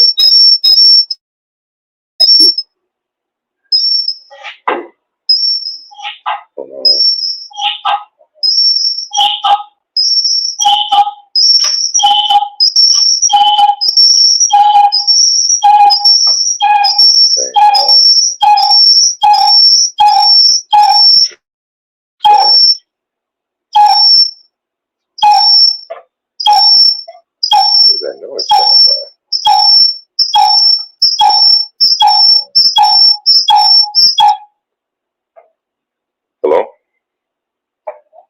I can hear you. Okay, okay. I'm like, where is that freaking noise coming from? All right, so I'm good. I'm on the phone now, so I'm about to shut this other computer down. But y'all continue. If y'all have, I know y'all were talking, so if there's any other question, you can ask it.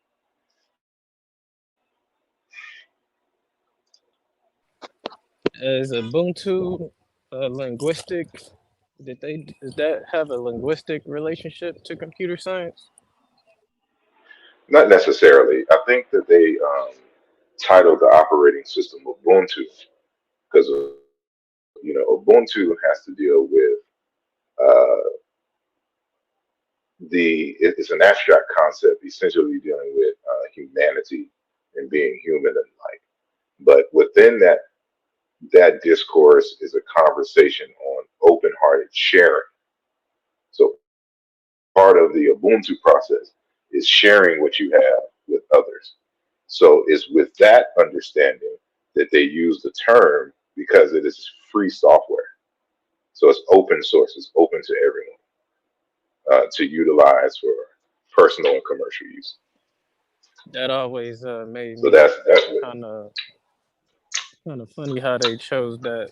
I don't know who exactly picked it out, but I was like, how did what made them pick an African language? Was it an African involved when they developed it, or I don't remember, and it's possible. I can't say for sure. It's possible that one of the uh, designers was in or coders was in South Africa and lived in South Africa. But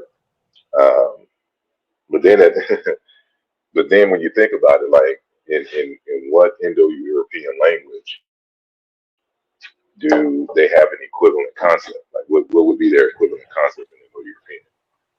exactly? That's funny. And my last question is, oh yeah, why do you think computer science hasn't been utilized in our community? I'm sure we got a bunch of people who went to school, graduated, got a master's, bachelor's in computer science. Why do you feel it hasn't been utilized if in our benefit as of yet, in regards to like software, having our own type of software or our own social media that I know we may have some now that aren't that big, but how have we not taken advantage of these languages in our own benefit? And I know it comes with critical thinking, and I'm new in the field, but I came to that conclusion before I even got into the field formally. Hmm. And they, Well, it's the math. I'll just tell you straight up, it's the math. The math will scare folks off, but there's in terms of African people and African Americans, there's lots of us in the field, but uh, as far as this space, it's not that many. But even still, computer science is kind of a broad, just like saying psychology, right? Like there's sub branches to it. So whether you are, for example, an electrical engineer, that is still computer science. It's just computer science on the practical end versus computer science on the theoretical end, like what I deal with in terms of software engineering and coding, right? But like Jean-Claude Mboli, even though he's an electrical engineer, he's still a computer scientist, right? But he's dealing more so with larger systems than any one of us would deal with in terms of the design process. yeah, I was more. Dr. Mott is an electrical engineer, right? She does some coding, um, but that's not her main thing. Hers is the actual physical stuff. So like when you're talking about like building, like doing robotics or kind of building instruments and all that. That's where a lot of them go. But it's in terms of this particular space, like one of the reasons why I went back for computer science is because of the issues that I'm finding in historical comparative linguistics. So that's why it's another reason why I'm in the language aspect of it, because when you're doing historical comparative linguistics, is very tedious. It's very hard to do by yourself, and it takes people's lifetimes to do the wide range studies. This is why when most people go into linguistics, they do what Cambone did. They deal with one, language or a set of languages in a modern time and does descriptive stuff. Because historical comparative linguistics takes long to do, which we can speed up if we have the right applications. So this is how I got in contact with Dr. Pisalo, who does Indo-European, because he has a good website for the Reconstruction of Indo-European. And now I want to be able to utilize something like that for African languages in comparison. And so, it becomes critical on how do you program it, because a computer doesn't know what a phoneme is versus a phone, what a language is, what syntax is, what a coda is. Like, you have to program all of this stuff. And then there's how should I say, another barrier in terms of like with AI, right? Like, how can we utilize AI in this process? Like, all of this is where I want to take it, especially in the realm of Egyptological studies. There's already papers and stuff on how to utilize artificial intelligence in Egyptology, right? Like, this is wide open for us to utilize, but it takes a certain acronym, and you're not going to get away from the math. And so people don't like to do statistics. People don't like to do math. People don't, work with symbols. And this is, if it's a science, you have to describe it using math. All right. And there's just no way around it. Appreciate it.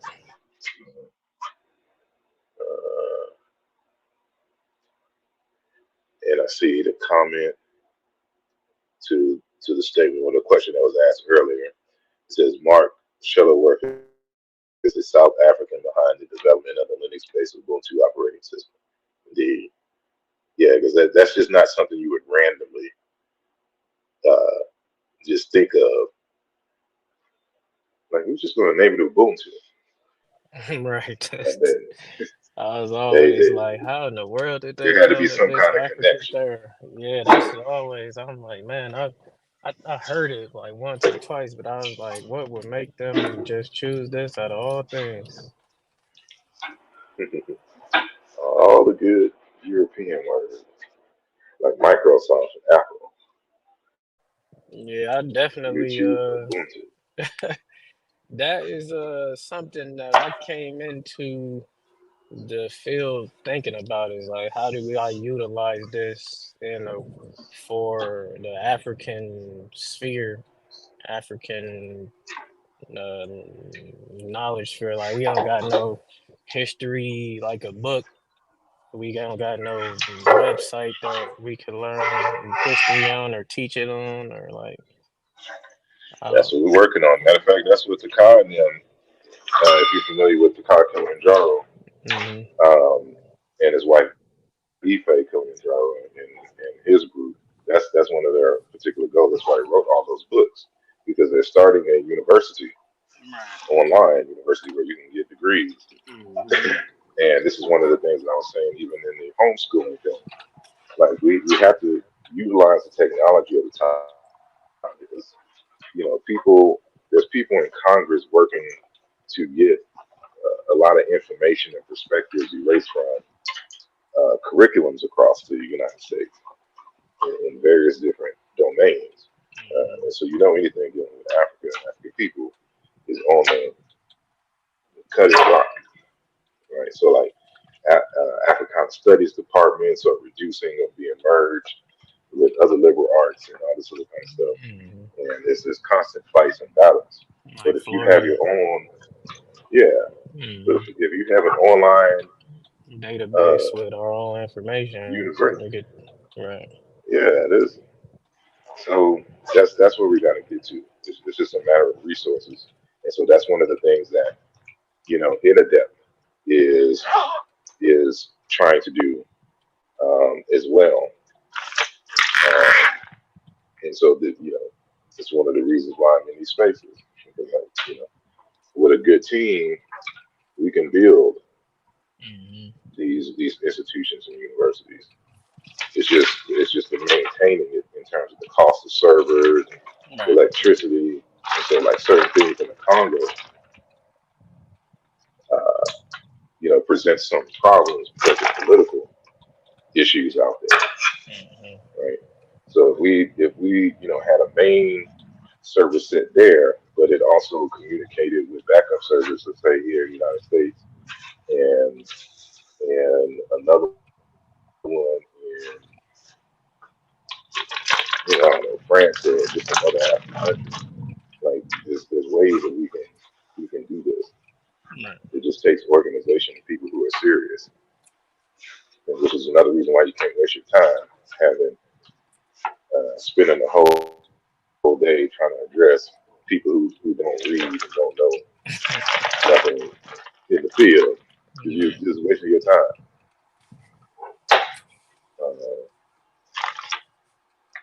But any others? Questions? Any other comments or questions? I have another one. Go ahead. So, okay, how do you feel about this mentality that a lot of people in the so-called community have, right? Where you can't criticize the elders, like their scholarship, like, I'll give an example, right? You I think you did a video called like Shaking a Diop didn't show his work, right? And it caused a bit of an uproar in the YouTube streets. So how do you It's the feel? only way I would have it. Oh, I'm sorry, go ahead. so how do you feel about those people who have that mentality? You can't criticize the elders. It's because they're quasi-religious, and again, as an Africologist and an Afrocentric scholar, I understand the issues of biases in science and all that other kind of stuff. I'm very familiar with that. So, but there's value in scientific discourse in which uh, they don't care, how great you are as a person in your history. What matters is the quality of the research that you've done and the evidence that supports a particular conclusion. And that isn't brought in this community because, we're religified. And so even when we was having the conversation with Dr. Mario Beatty and Reggie at ASCAP, Dr. Mario Beatty says that he's not going to deal with the research question that we're here for today to discuss. Instead, he's going to go in his own direction, and in that process, he makes a statement. I'm going to let you know what my master teacher says. Like, who cares what your master teacher says? Can you show me where your master teacher did the analysis to come to this particular conclusion? What was his methods? What was his data source? You know, what was his process of elimination? How did he take this argument over that argument, right? Whatever it may be. Like, that's what we want to know. Not who your master teacher is good for conversation, for historical connection. You know, like Diop, Obinga, um, Mario Beatty, right? Obinga, Unc Mira, you know, Obinga, Diop, Dr. Rikedi Amin, Sanjeti, Ujamaa. You know, like that's a tree, like a family tree, a linguistic and meta-nature family tree. But just because you did some research or you was taught by Obinga, that means nothing. Look, we're here to solve a problem, and your relationship with Dr. Obinga or anybody um, doesn't help us to solve that problem. Hmm. And that's the science aspect of this conversation that they don't seem to get, right? Mm-hmm. And it's not that you can't criticize, but there's another caveat to that. It's not that you can't criticize elders. Some people do it very disrespectfully.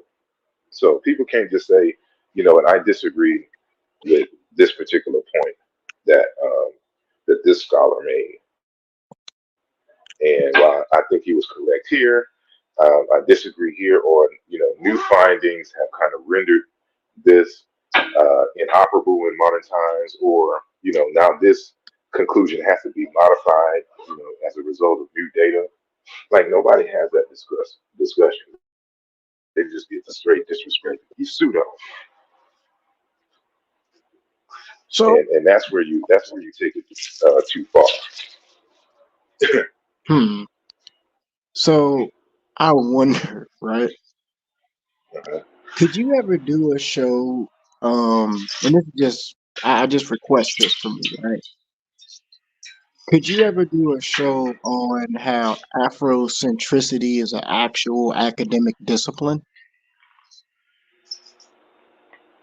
Yes, I mean it wouldn't be much of a show. I'll just go to Temple University and I, sit I mean, in the Department of Africology and hold up the books with the research methods and things for Africa. Like people are crazy. I mean, And I'm just asking because I mean, it seems that people think that it's not an academic discipline. So I mean, I just want you to I want you to do that for the edification of the people, man. That's all I want you to do. like, come on, like if you don't know or you're incapable of knowing that it is an academic discipline at this point, there's not much you can do. I mean, but I thought about that in a different context because I want to bring this other scholar on as a sister, and she articulates very well the uh,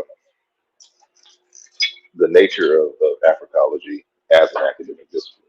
I mean, we can get, or I could bring Dr. Amma Mazama. I'm see if Dr. Mazama will come on the show just to talk about Africology as a discipline. Uh, so I don't know if he was on the show when I cited the the the editor of a text dealing with Sheikh Anta Diop and Africology uh, and epistemologies and the like, for which I'm submitting a chapter on etymology of Osiris that'll be peer reviewed and published. Um, but he's a good one as well.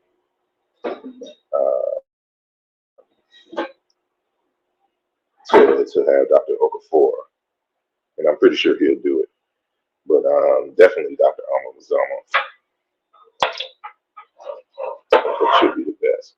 She's a no holds barred person, and she'll give it to you like it's supposed to be done. I should say. Cause I'm just saying, man. Cause it's just, I'll be like, what are you talking about? Like, you know. Well, yeah, he did. Hold on a sec. Gotcha. Robert Rand. Yep. Yeah, I've already done a show, but this is one of the reasons why I like to bring on other scholars. So, because y'all just so used to me that people forget. But if I bring on the other scholars in the field to talk about certain things, then y'all kind of get a sense of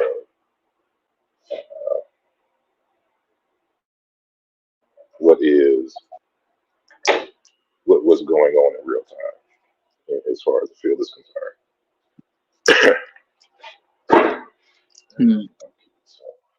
Sorry. Good. Man, I really think that you should become an academic in being a linguist, right? Like, I really think you should try to pursue that. I don't know if I'm gonna do linguistics per se, but I'm definitely going to do Egyptology.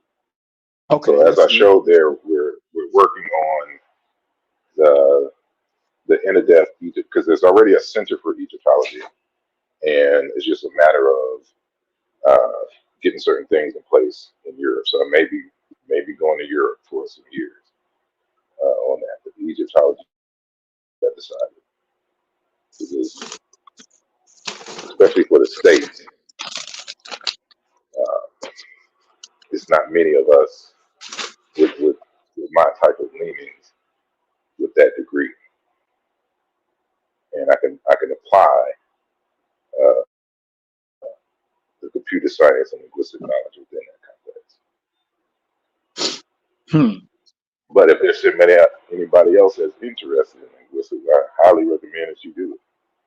I can't do everything because I also want to be an astrophysicist too, at least in my mind. But, which I could probably do a thesis on,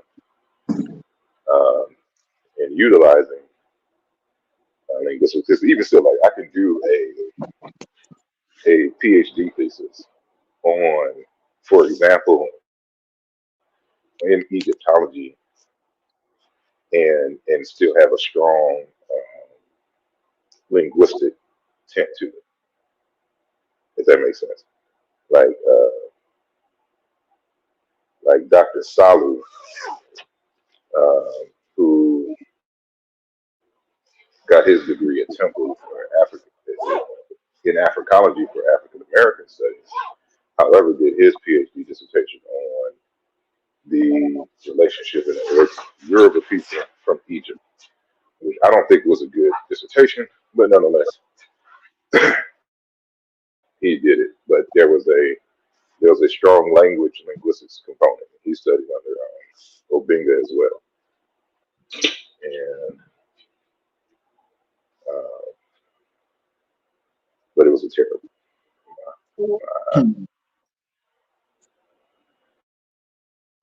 So it sounded like you fixing your car. You mean right now? No, I'm in I don't know where I'm at. Where am I at right now? In the police station. What? Yeah, it's a police station. You at a police station? Mm-hmm. Why are you at the police station? So I can get access to all y'all files on the internet, so I can arrest all y'all for terrorist acts. You a fool, man. somebody got to come into the conscious community and put an end to all the shenanigans. So I'm trying to apply at this police station so I can work my way up to detective and hopefully join the what do you call it? The FBI or CIA or something. That's what we need, an Afrocentric CIA. Man, As you can expect, probably wouldn't last long. Man, if they would have recruited the FBI, I'm changing this up just a tad bit, but the FBI and the CIA, they generally recruit people in college and stuff like that, so that's you know. Yeah. Hold on. But Yeah, I've missed my opportunity. I've done too much and made too many statements for them to take me serious at the FBI. But it ain't like I ain't tried. Oh, you They're got like, that email Brother too? Asar, no. Matter of fact, if you come back, we will arrest you on site. Like, forget y'all. But Rich the African Elder says Afrocentricity is a worldview. Culture sets the foundation of all human activity. Afrocentric culture establishes the paradigm and practice in academic studies. I can agree to that.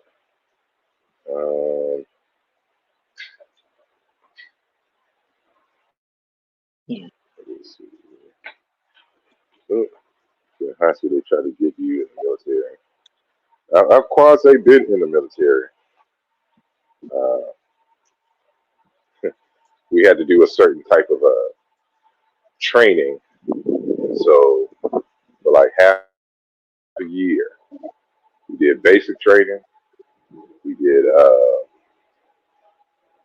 because grew up in military town, so they have these programs where you do stuff with the military. And so we went through basic training. Did you make it?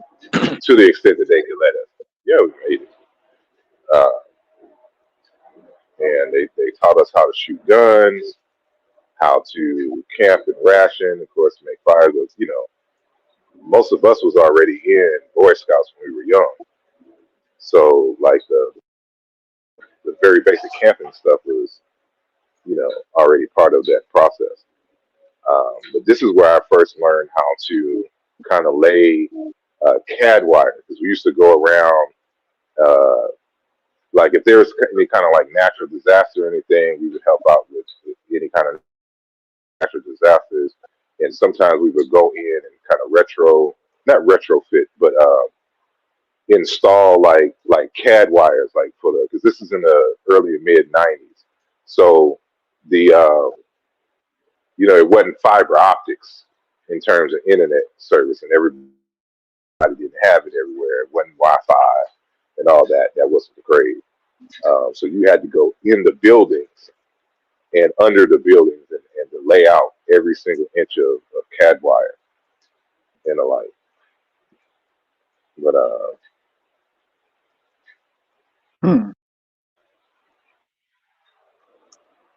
That's an interesting background you got.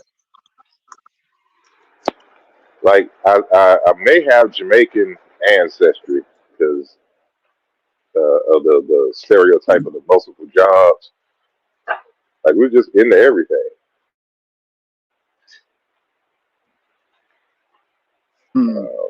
So when you're down south, there's certain opportunities. With entrepreneurship, I used to throw parties. I did that up until adulthood in the mid to late 2000s. So I used to DJ, produce music, still produce every now and then, just to keep the bug alive.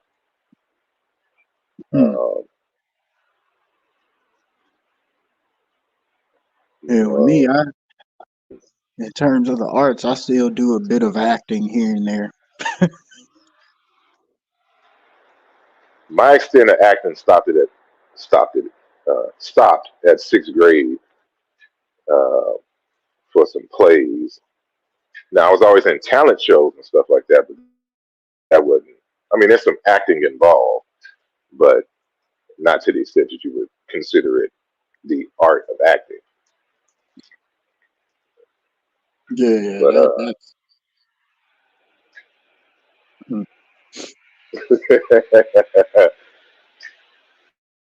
what did she try? I said, yep.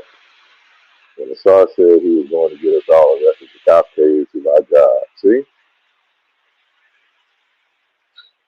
And it's,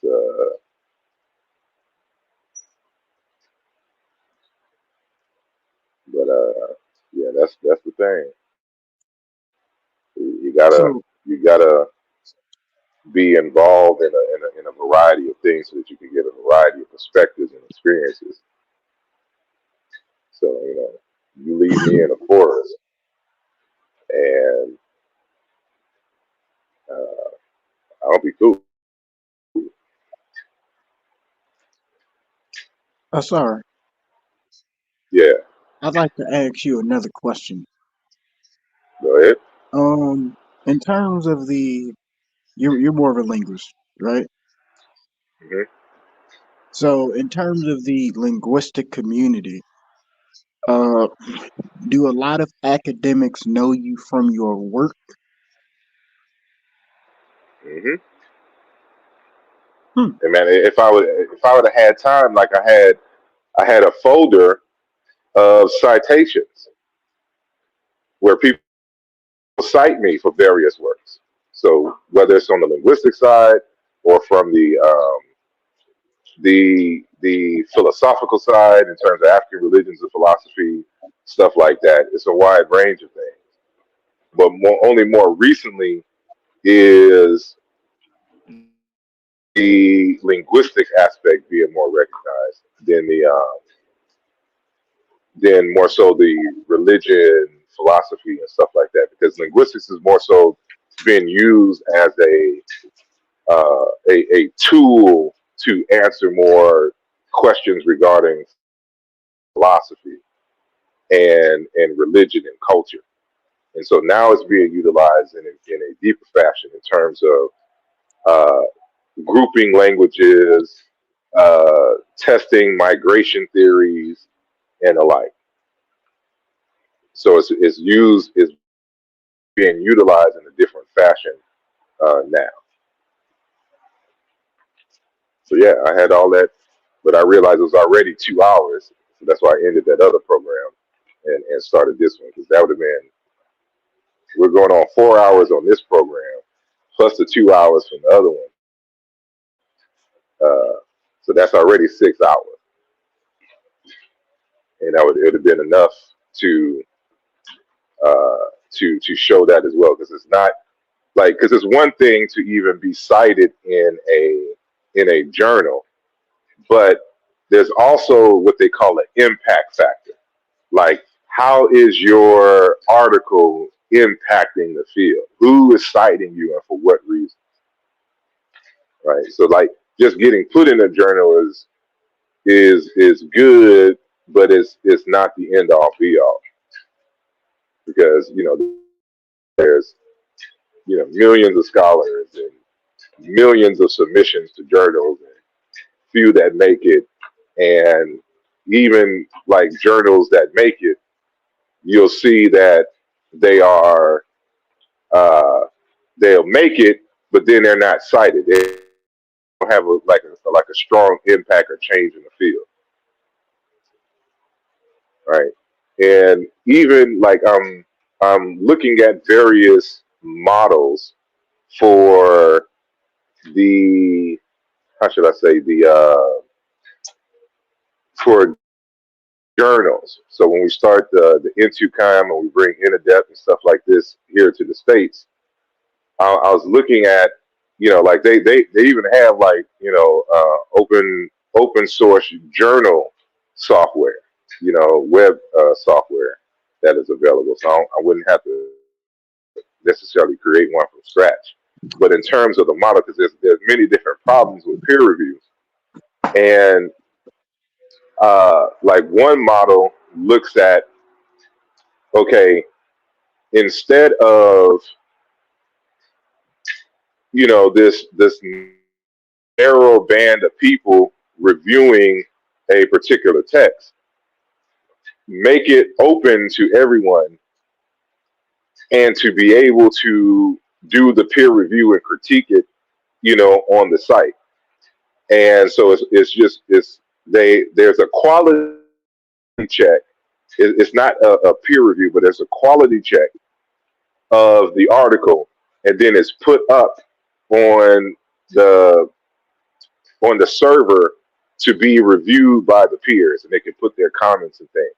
Now, what I didn't see in this particular model is there's like a follow up. So I want to do something like that, to where there was an initial quality review,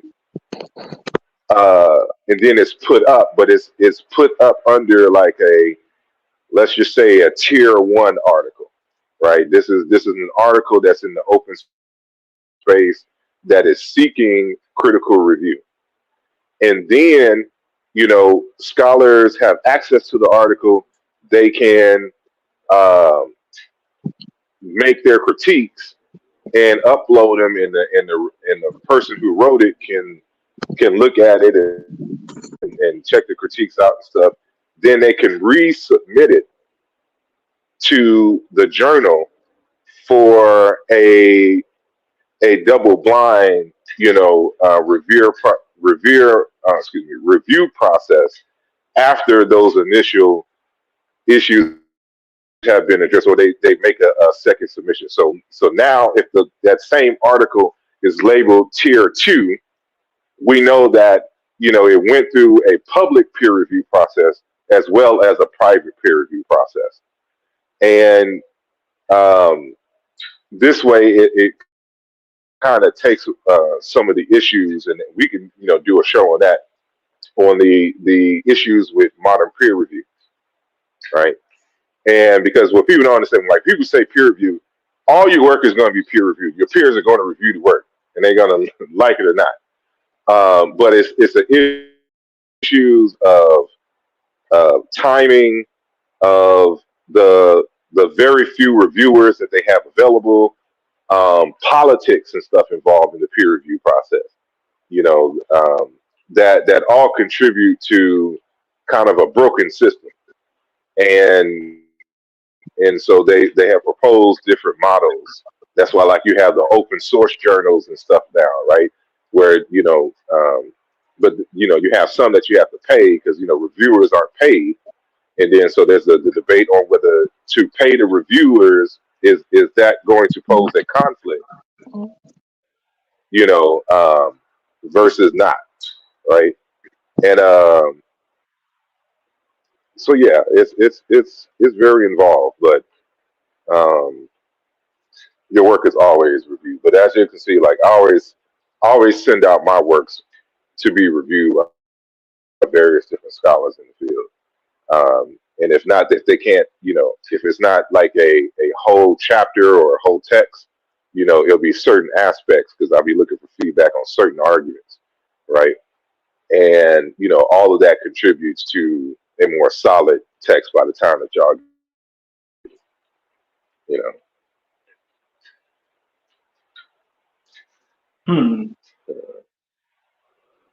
Yeah, it seems like people use peer review to sound, a lot of times use peer review to sound smarter than they actually are. You know what I'm saying? And trying to discredit someone's work. If you get what I'm saying. Yeah, that's because again, see, people want to seem more credible instead of being more credible.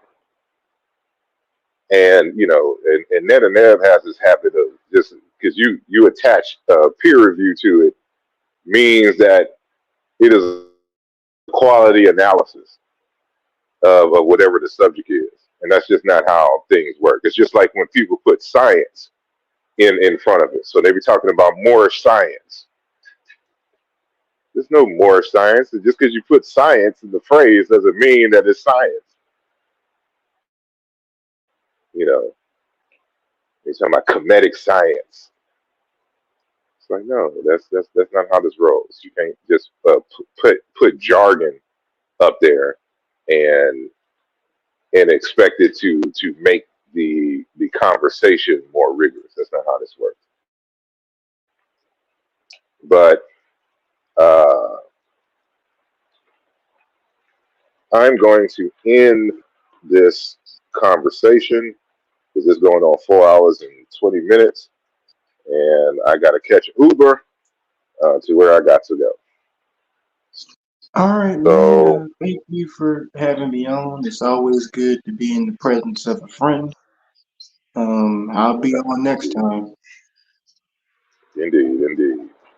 So, appreciate you coming on. Appreciate everyone for listening and for your feedback and questions, and of course everyone who joined the panel. So, as always in this community, it's not done; it's ongoing. So, we'll see what happens in the near future. So, y'all be safe. It's kind of snow raining here in Philly. So y'all stay safe wherever y'all at. And until next time, peace.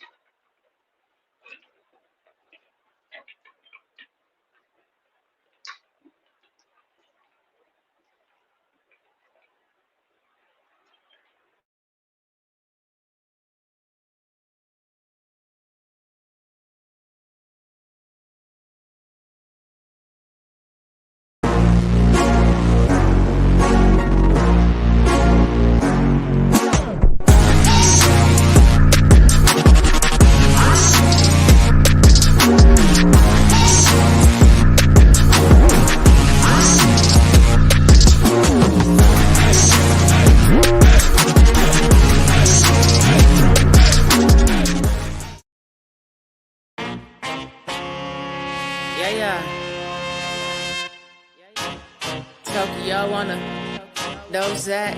What's up? Feeling like I dropped the draw for and call Uno. Came to kick the door with the game man judo. Pin game low, that's why they give me kudos. Inspired by the 3-0. 595 check it for pack light. Hit the turnpike slide to a baseline. Gotta sound like I just hit the 85. Oh, I'm so ready. By enemies necessary, we gon' be legendary. Hold up. About to grow the payrolls. If you see the vision and you're with it, you should say so. Cause we about building, elevating the millions.